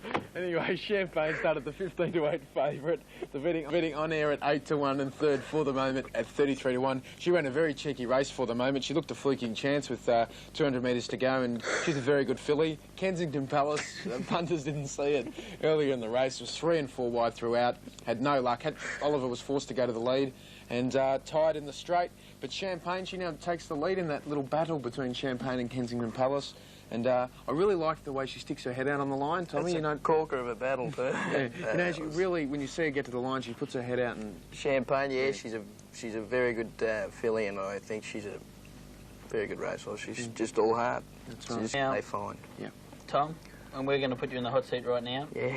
Damien Oliver, you got a month for the ride on Kensington Palace. Yes. Took it to the front, or it raced up 3 wide. when a lot of people probably thought he should have raced to the front. I'm not a jockey, so I don't really know. But, and then Lee Freedman, after the race, was, well, put it this way, he didn't really want to say anything. All he said was, you saw it, you saw the race, you know exactly how he rode it. So, what... The relationship seems a little bit strained. Yeah, More reports. It was on Saturday. Suspended Brian York is on Might and Power. When Might and Power won the Caulfield and Melbourne Cups in the spring, Jack Denham didn't say much. As a matter of fact, he said nothing at all.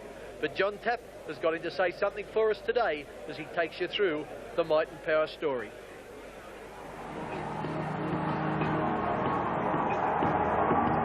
He's now officially recognised as the world's best stayer. But when Might and Power first lobbed at the door of trainer Jack Denham, he was just another hopeful. As Jack recalls publicly for the first time, not even he realised Might and Power's great potential. You could say his horse more or less come good overnight, John. Of course, he'd only won one mediocre race, and first race along the Canterbury, and he only just scrambled him in the 1900-metre race, and I thought, well, you're just a horse. My Bandstar put his head in front, but Might and Power's coming again. Might and Power again wrested the lead away from My Bandstar, and Might and Power, far too strong, draws away to win it well over My Bandstar. Jack's opinion changed for good in the autumn of last year. He's adamant interference cost Might and Power the AJC Australian Derby, but he made up for that in the Frank Packer Plate, producing the most decisive performance of the carnival. Raced up and he ambled to the front on top of the rise. Might and Power shot clear coming to the 200 mark. He put about 2.5 lengths on Sakti, followed by Babu's Boy and then Something Special, but it's all Might and Power. He's been the real surprise packer to the 3-year-old group, an enormous run in the Derby last week, and he deserves this win, and he wins with his head on his chest. Well done, Nick. His winning margin was 8 lengths. I reckon he could have won me 10 or 15 lengths. Yeah. I'd never seen a horse sprint like he sprinted at Randwick. And at the presentation, I says, this is the best horse I've seen since Kingston Town. Big statement, wasn't it? Was. Yeah. But he's lived up to it. Did he? What? Our own Kenny Callender agreed. The day of the Packer Plate, he predicted rich spring pickings for Might and Power. Have a look at him go over the last 200 metres. Where are the others? He's certainly an improver. You remember him, Might and Power. Might and Power's achievements in Melbourne are now part of racing folklore.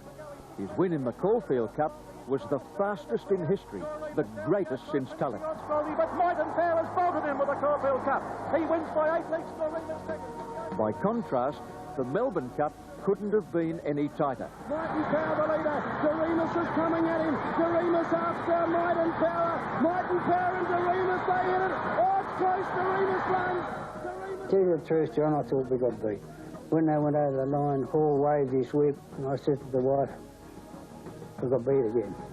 And then over the other side was Freeman, him and his wife was loving, kissing up, and Nick Morotis was behind them. He said, how did we go, Jack? I said, we got beat. Oh, Might and Power's won it, number 3. I thought he might have. How did you feel at that moment? I'm a bit relieved, John. It's a smile, Jack.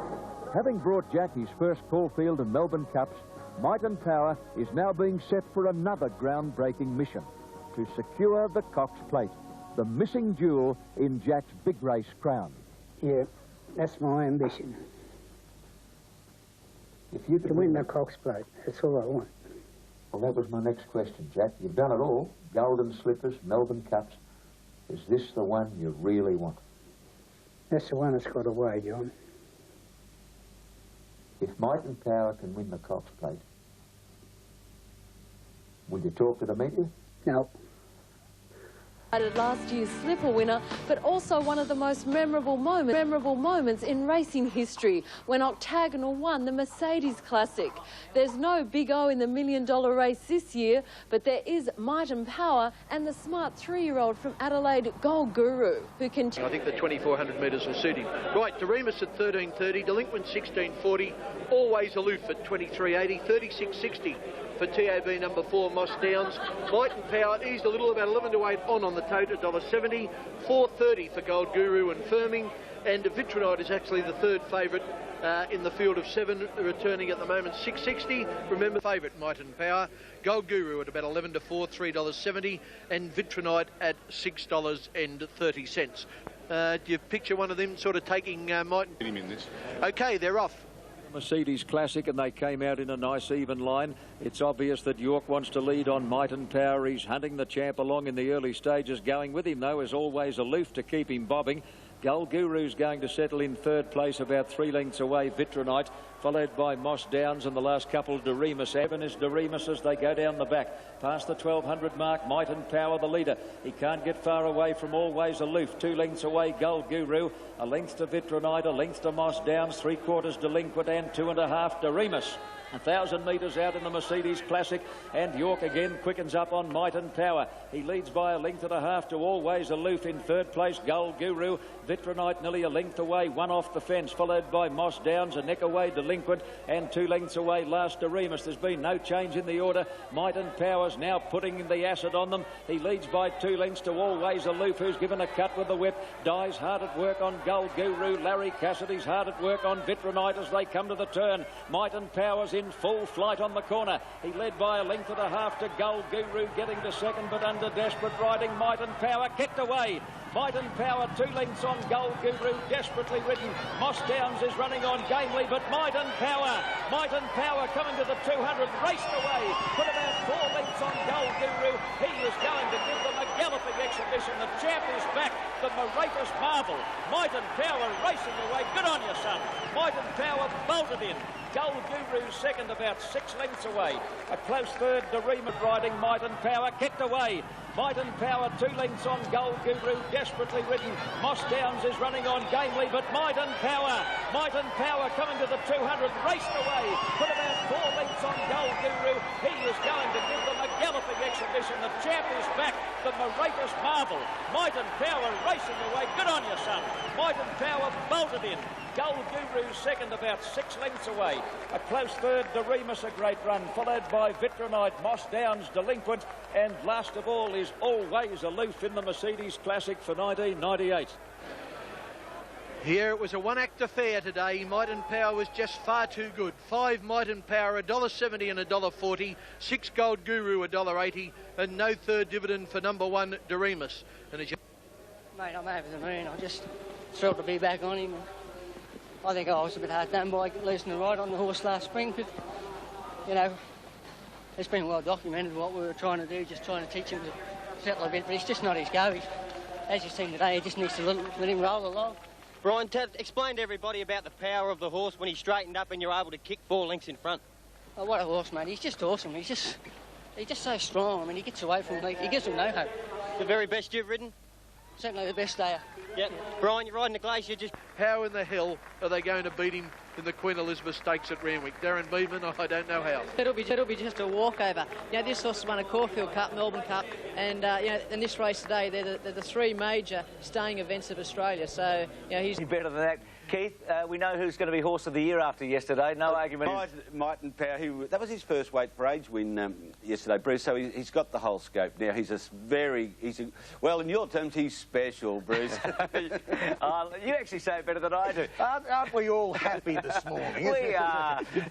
He was as good as Saintly and Octagonal yesterday. He was a super horse. Let's have a look at him. By Might and Power, running them off their legs. He goes for the Queen Elizabeth. What about the Derby? Max Gold Guru second here, Vitronite fourth. Throw in Tie the Knot, Champagne. What's the picture there? I'd be very wary of the fillies. The fillies' form seems to be the strongest. Just taking a line through Tycoon Lil. Champagne won very well yesterday. Well, I don't know whether I'll be tipping Champagne, whether she'll even be running in the Derby. I think they're worthy of plenty of attention. But Bruce, just one point.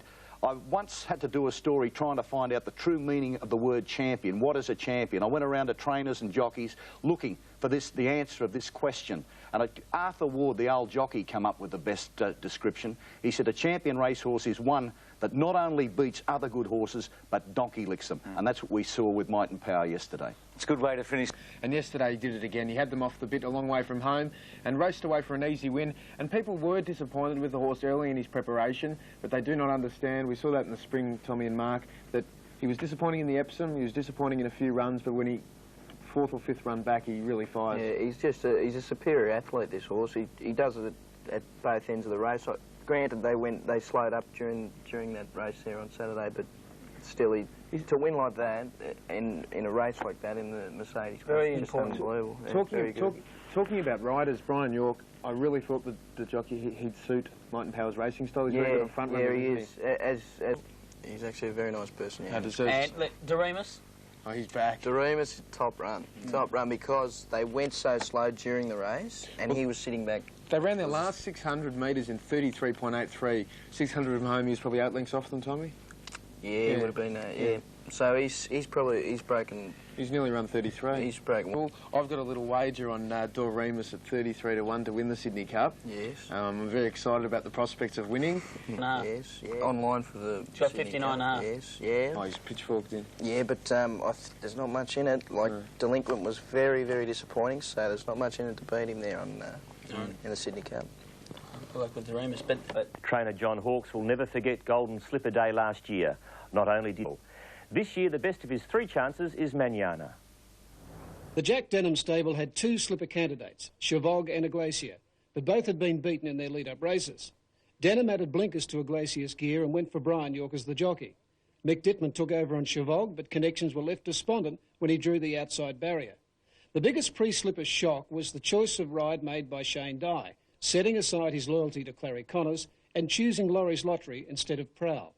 You can imagine how he felt at the special Tuesday lunchtime barrier draw, when Prowl drew barrier 1. With the Amy Golden Slipper Stakes finished off in about 15 minutes. The 1998 Amy Golden Slipper. The 42nd run home, it is 570, odds of 9 to 2. Paris Dream at 1060. Coup de Gras at 14. Laurie's Lottery at 550. Paris Dream at 1060. Coup de Gras 1570. 1480 for Iglesia. Prowl 8 to 1 in the betting ring, they tell me, and about the same on the tote, $9.30. Speed Week 25.80, 17.50 for Splendid Horse. Chavog at 13.90, 100 about equal favourite on the tote almost now with Laurie's Lottery, who's 5.50. 7.60 for Dane La, she's been well backed as well. Ruby Call, surprisingly short to my mind, 15.10. $62 for Marty's Magic. Dale having a last moment look at them as he couldn't slipper stand by for a start. Off in the slipper. And slow to move, Medals and Compulsion also dwelt. Away brilliantly, Splendid Horse. Prowl jumped fast from the inside gate. And then Speed Week and Dittman has fired out of the outside gate on Chavog, who's going to be 4th on settling down. Laurie's Lottery is next, followed by Coup de Grace. Ruby Call on the fence. Then Paris Dream, Compulsion quickly along the fence, but got onto the heels of one in front and struck Big Bother. Minimal in that bunch, followed by Marty's Magic. Manana's a mile back. So is Danelar, followed by Medals, Glamis and Iglesia last of all. 600 metres out, Splendid Horse the leader. Prowl second. In 3rd place, Chavog, who's on the fence coming around the turn. Followed by Speed Week. Ruby Call looking for a run. Then Paris Dream. Laurie's Lottery about 5 deep, and Marty's Magic is right off the track. Heads a turn for home. Splendid Horse the leader. In 2nd place, Prowl, followed by Speed Week, and then Chavog. Laurie's Lottery hard-ridden. Paris Dream can't get a run anywhere. Neither can Manana. Chrissy Muntz took Prowl to the lead, 100 out. Chavog with Dittman throwing everything at him is coming out after the leader, and Glamis is charging down the outside. Prowl in front, and Prowl wins the slipper for Chrissy Muntz. Chavog second, Glamis third, Iglesia 4th. Manana had no luck, followed by Laurie's Lottery, never in it. Then Coup de Grace, Speed Week, and then Minimal, followed by Danelar, Medal, Splendid Horse, Compulsion. Paris Dream blocked for a run most of the way down the straight. Marty's Magic next, and Ruby Call pulled up with the tail enders in the Amy Slipper 1998. Well, I tell you something, all honours to the winner. Number 5, Prowl, 960 and 330. A brilliant ride by Chris Muntz. But no better ride has been seen on an Australian racecourse in many a year than Mick Dittman's ride on Chavog. Into 2nd placing, number 8, to pay $4, and the... Not just over the moon, thank God he dropped the magic word 5 seconds ago. Chrissy, sensational ride, barrier 2, and how ironic. Shane getting off Prowl, and of course, you gaining the ride and winning the slipper. Just pinch me, mate. I hope this isn't a bad dream. Mate, this is what racing's about. It's what dreams are made of. And, mate, I'm just happy to be part of it. Well, Chrissy, let's go through it a little bit now. You're drawing gate 2. Clary, what was Clary's instructions? Mate, all he said to me was give it a clear run from the top of the straight and he'd win. Well, you've done that, Chrissy. What does this mean? Congratulations, you've done it again. Yeah, well, it couldn't happen to a nicer fella, Simon, you know. Personally speaking, that is. You know, you plan for all the things, as you know what it's like, and you plan for it, and to come off, and he's, you know, a couple of times he's got beat, had reasons to get beat. He's a good horse, so, and then when we drew the lovely barrier, I was pretty confident of the horse. I've been happy with him all day, really happy. I think you're going to get something special from Chrissy. Tipping Prowl for the last fortnight, on this program and hopefully backing him yesterday. Yes, well, I'd like to say well done to Clary Connors, because Clary is a master now at training Group 1 horses. He's the hero of the slipper. I'd also like to... A carbon copy of congratulations to Max this morning, Bruce. On the 26th of January at Moonee Valley, the first night meeting, Max was a guest speaker for the Winners' Club. He tipped Prowl then. So a fantastic performance, and at Clary Connors, that was his third. Yesterday for Max, it was his first. Max, I feel like Connors and Denham, the two trainers, dominated first and third, second and fourth, respectively. We're going to have a look at the replay of the last 400 or 500 metres here. You'll see Mick Dittman on Chevog, on the fence, white cap, knocks over Ruby Cool, but right now you must have been counting the money, Max. Yes, but I must pay tribute to the enforcer. This will be remembered as one of the great rides in the Golden Slipper that did not win the Golden Slipper, because he came from the 16 gate after going a furlong. He was on the fence. My commiserations to the connections of Ruby Call. That was could be interpreted as a drastic act by Mick, but you've got to make a split-second decision. He just went a trifle too far. That's what can happen. That's what got him a $20,000 fine and 6 weeks suspension. But by gee, that was a ride, the sort of ride that you won't see every day in a race. Old results would have counted for something. They've had a great association. If it's a toss of the coin decision, you would have thought, well, I would have thought Shane Dye would have stuck with Clary, but Shane does his own thing, and might I say, he does it pretty successfully. He does it extremely well. It was Chrissy Munce's day as well yesterday. He was feeling... I know better. Goes up, he'll be able to be a jockey, won't he? He's tiny. Munce, he's always got the knack of doing that. He won the Epsom on Iron Horse and Outsider last year. He's Dane Ripper in the Stradbroke. He's a very good Group 1 rider, and all credit to Chris Munce and Prowl yesterday. Clary Connors winning another slipper. I won't tell you how many. Second was Shove Hog, a beautiful ride by Mick Dittman. He did get a month for it and $20,000. It was a beautiful ride until about the 300-metre point. Where he knocked down Ruby Call. And Glamis, geez, it was an eye-catching run. Yeah, wasn't it? Theirs was the run of the race. Good size run. Good run for the size. And Greg Childs will be riding Glam again in these sides. She was posted. Damo was just too far back. Yeah. Damo, yeah, she's just, you know, she's just done a terrific job. She's done a tremendous job, and you can't take anything away from her. And she'll go out now and she'll come back. There were excuses for Laurie's Lottery. The favourite. It was a little slow to begin, which he needs to be up the front. And I really like the run of a Glacier. He's going to be a very good 3-year-old. And Tom. Excitement. Star filly Kensington Palace has broken down, continuing a Horace Sydney Autumn Carnival for the Friedman brothers. And their luck... This spring. We scanned it with the vets yesterday. They basically said that it was minimum 6 month spell, and you know, even racing potential after that's probably a bit guarded. So she's headed for stud, along with stablemates Elegant Lass, who bowed a tendon, and Rose of Danehill, who's been racing out of form. But what a first for the other $1 million race here on Saturday, the AJC Australian Derby. The early favourite is Last Start Rosehill Guineas winner Tie the Knot, who worked well at Warwick Farm. Vitronite with Damien. Well, the burning question is, will Tie the Knot be as effective on a heavy track? Well, he's out of a Whiskey Road mare, and they just love it. They were swimmers, and he got through it in the Hobartville when Kevin Moses rode him. Naturally, I wouldn't like it this wet, but they've all got to go through it. We all know... I have Tie the Knot here on course today, and he's eased from 9 to 4 Thursday to 11 to 4. Northern Drake's the one that all the inquiries are for at 3 to 1, 4 to 1 Gold Guru. Gold Guru run very well this off, but it's a different ball game today. Ageing.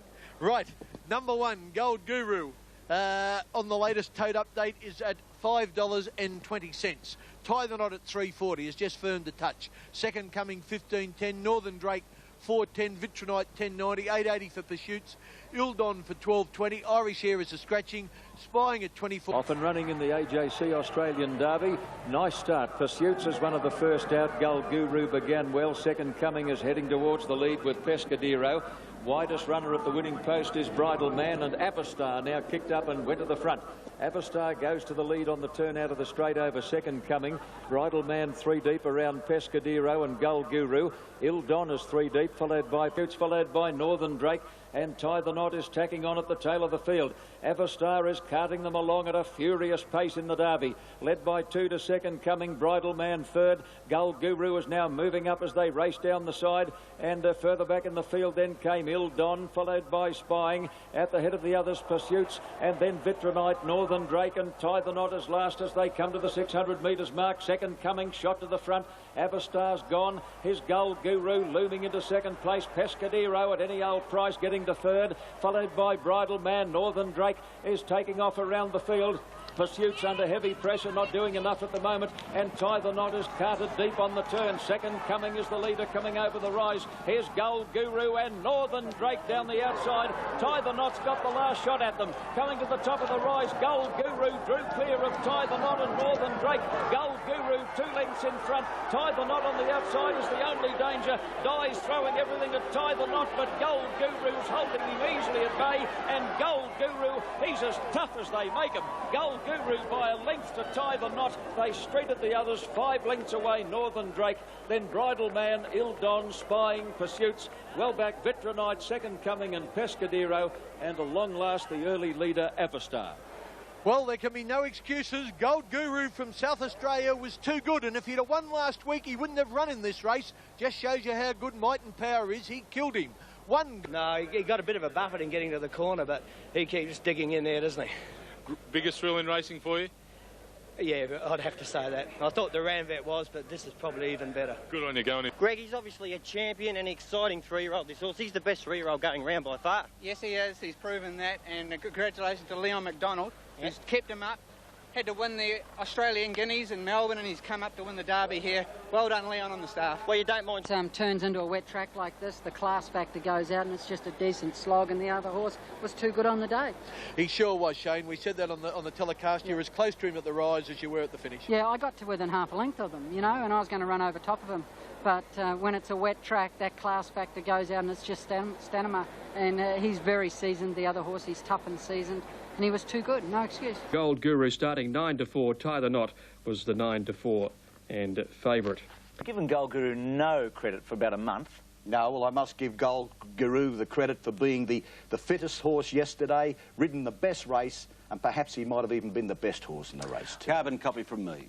Good, and we might talk... Too much start, but what options did he have? The horse wasn't really comfortable in the ground, Tie the Knot. Darren Beedman said to me before the race, now the way the chain's got to ride this horse is very quiet, like he did in the Rosehill Guineas. There he is, taking off around the outside, using up plenty of juice. Northern Drake in the yellow colours in front of him went very, very well, but lacked the seasoning, couldn't see out the journey under the conditions, and they were demanding conditions. And I thought here, Keith, that probably Shane did have his chance to beat Gold Guru, and Gold Guru's just a great stayer. Absolutely. Second in both derbies now for Tie the Knot. A few weeks ago, you gave us a list of possible horses of the year. This one wasn't on it. Perhaps he should be. His record beyond 1600 is almost without blemish, including a second to Might and Power. Look, I think he's getting close, Gold Guru, but you'd have Might and Power in front of him. He's not that close. He's not getting that close to Might and Power, but he's an outstanding 3-year-old. His performances have been very good, a courageous horse, and certainly he's entitled to the accolades out of the Derby yesterday. To win the Victoria Derby last spring and proved he was one of our best staying 3-year-olds in winning the AJC Derby on Saturday at 9-2. Second was Tie the Knot, the 9-4 favourite. He had every chance to run down Gold Guru, and I'm of the feeling he's probably a 2,000 metre horse. Northern Drake third. He was a really good run for a horse. I think he's only had 9 starts now, so it was a good effort, because on the home turn he looked like he might go past Gold Guru, and he finished on very strong. In the other hand, I think Gold Guru will make a Cups horse, Tommy. Yes, well, you can't take it anyway. Gay Waterhouse has 2 chances to win her 5th straight Doncaster handicap at Randwick on Saturday. One of them is on board. But her best hope is the old campaigner, Juggler. Juggler will give her Doncaster number 5. Well, he's been the bridesmaid juggler in this race 2 years ago, and I would love to see him win it. He knows he's good, he doesn't. Impact. The decision... Cummings, Dane Ripper and Catalan Opening, 2 excellent chances. Which one do you favour? Well, Ken, if the weather stays like this, it'll be, I think it'll be an advantage for Catalan Opening. He likes a very firm track, and he, in the past he hasn't performed well in anything rain-affected going. But on the other hand, Dane Ripper, she can handle the sting out of the ground and doesn't like it too hard at all. So there's 2 horses there. 540, surprisingly, is not quite favourite now. Quick Flick has just nudged him out. Catalan Opening at 42.40, 580 for Dane Ripper. Iron Horse 28.30, Encounter is a scratching. 37.20 for Indigaze. Marble Hall's $20.70, 5.30 for Quick Flick. Pengulu is a scratching. 16.50 for TAB number 10 Blazing Steel. 11 Confiscated, $20 plus. Des's Dream at $26.10. Monet's Cove is out. $16.60 for Monopolise. Arletia Scratching. $10.50 Benner Headline. $18.60 for Brave Prince. Racing in the Star City, Doncaster came out in a nice even line, and Quick Flick speared straight to the lead. Confiscate is away brilliantly, and so is Iron Horse, followed closely by Blazing Steel, who's up close today. Just behind both, Flick is the leader. Quick Flick by about 3/4 to last year's Epsom winner. Iron Horse in third place is Banner Headline, followed closely by Confiscate, and then Corporate James, who can't get on the track. Blazing Steel 4 lengths off the lead today, followed by Dane Ripper, 3 deep as Pleasure Giver. On the fence into Gaze, a gap then to Marble Halls, followed by Juggler, Des's Dream, Shindig and Catalan Opening well back, followed by Brave Prince and Monopolizers last in the Doncaster. 700 out as they near the turn. Quick Flick is the leader over Iron Horse. Confiscate 3 deep. Banner Headline on the fence. He's had a beautiful run, followed by Blazing Steel. Corporate James 3 and 4 deep into Gaze with nowhere to go, followed by Dane Ripper, then Pleasure Giver. Catalan Opening right off the track as Juggler as they come around the turn. Quick Flick is the leader. Quick Flick is just in front. Iron Horse has grabbed him. Iron Horse on the outside reached the lead for the Lone Star Syndicate. Iron Horse and Chrissy Munch shot away from Quick Flick. Confiscate running on, followed by Catalan Opening, and here's Juggler thundering down the outside. Iron Horse is stopping. Catalan Opening grabs him. Juggler on the outside lunging, but Catalan Opening just in front. Juggler trying desperately, can't reach him. Catalan Opening has lasted to win the Doncaster by a head to Juggler. Iron Horse has run third, second and third for the Waterhouse stable. Des's Dream is Quick Flick as the leader. Quick Flick is just in front. Iron Horse has grabbed him. Iron Horse on the outside reached the lead for the Lone Star Syndicate. Iron Horse and Chrissy Munch shot away from Quick Flick. Confiscate running on, followed by Catalan Opening, and here's Juggler thundering down the outside. Iron Horse is stopping. Catalan Opening grabs him. Juggler on the outside lunging, but Catalan Opening just in front. Juggler trying desperately, can't reach him. Catalan Opening has lasted to win the Doncaster by a head to Juggler. Iron Horse has run third, second and third for the Waterhouse stable. Des's Dream is close up. Then Corporate James, Marble Halls, followed by Monopolise, Confiscate, Pleasure Giver, Dane Ripper, Banner Headline, Brave Prince, Quick Flick, folded up over the last 200 metres, well back into Gaze, Shindig, and Blazing Steel has run last in the Star City Doncaster for 1998. And that's the start of the Len Beasley, Bart Cummings combination. Number 2, Catalan Opening, LB. For win and a little unexpected? Well, he hasn't previously handled the heavy going, but mainly that was all before he was gelded. Since that time, he's changed completely.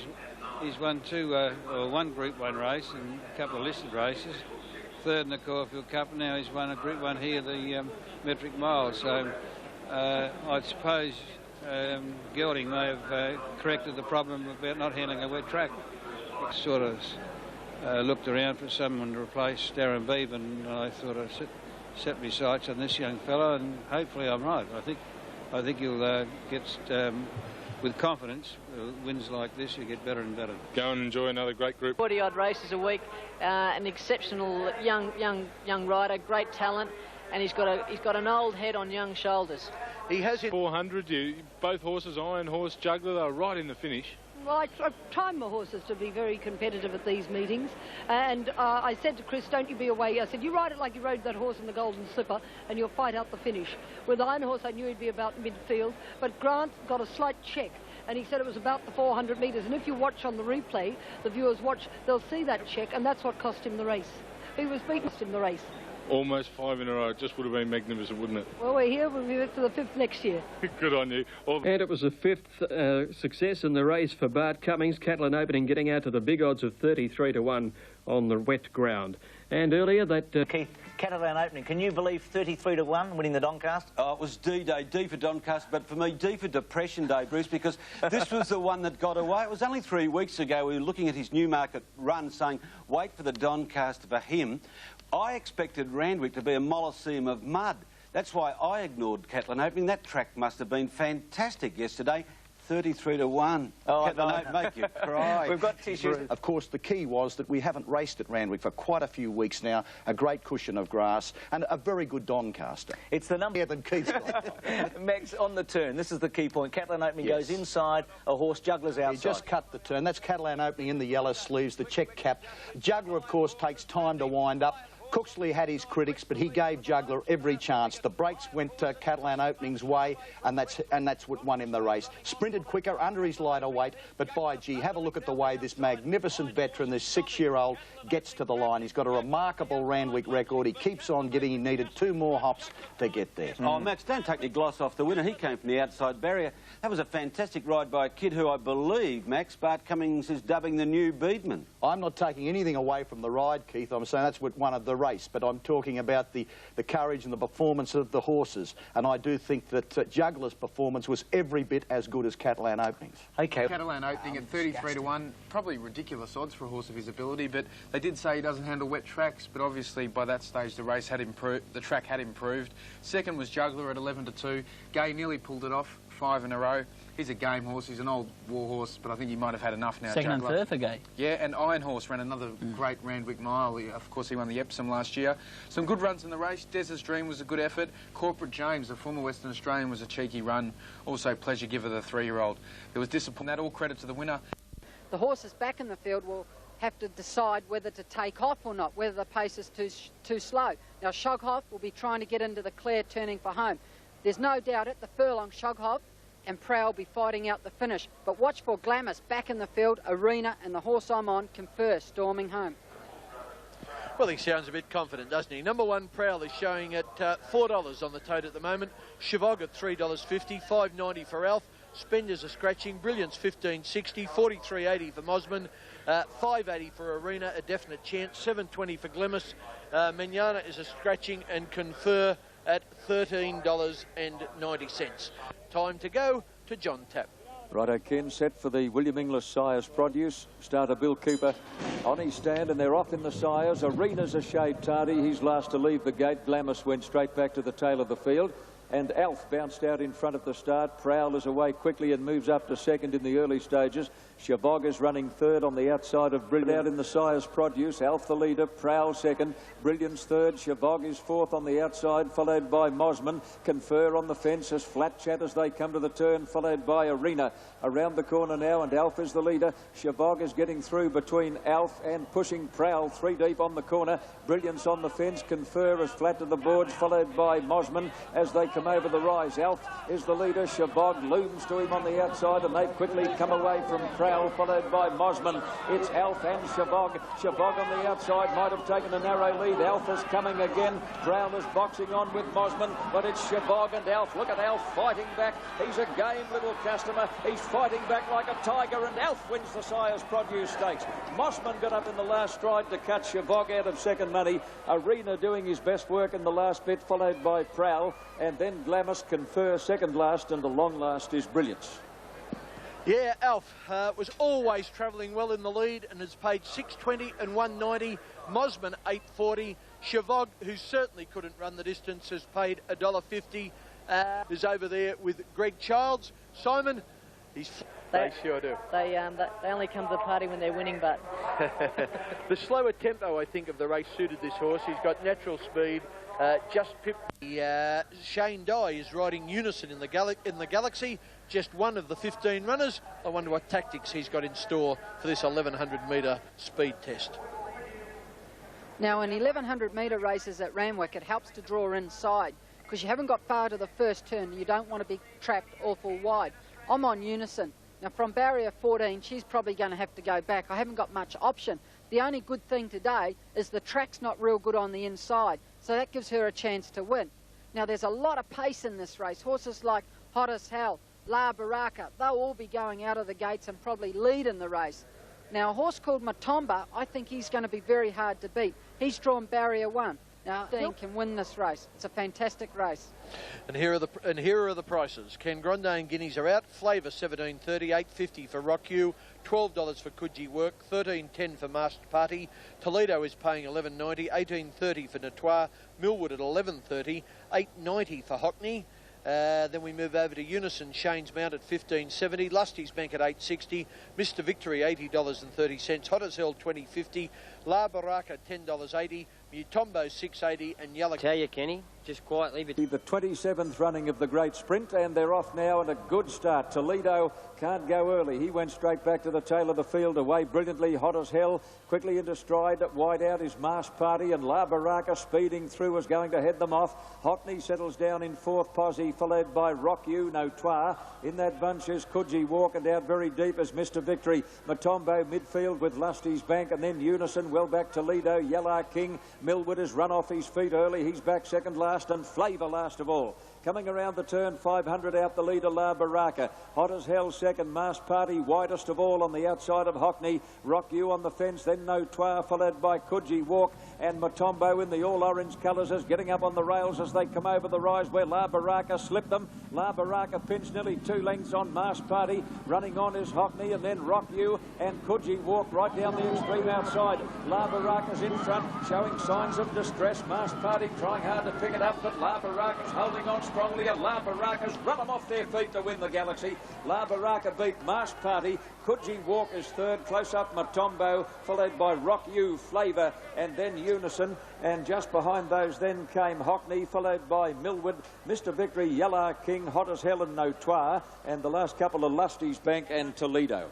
Coogee Walk and Mutombo in the all-orange colours is getting up on the rails as they come over the rise where La Baraka slipped them. La Baraka pinched nearly 2 lengths on Masked Party. Running on is Hockney, and then Rock You and Coogee Walk right down the extreme outside. La Baraka's in front, showing signs of distress. Masked Party trying hard to pick it up, but La Baraka's holding on strongly, and La Baraka's run them off their feet to win the Galaxy. La Baraka beat Masked Party. Coogee Walk is third, close up Mutombo, followed by Rock You, Flavour, and then Unison. And just behind those then came Hockney, followed by Millwood, Mr. Victory, Yellow King, Hot as Hell and Notoire, and the last couple of Lusty's Bank and Toledo.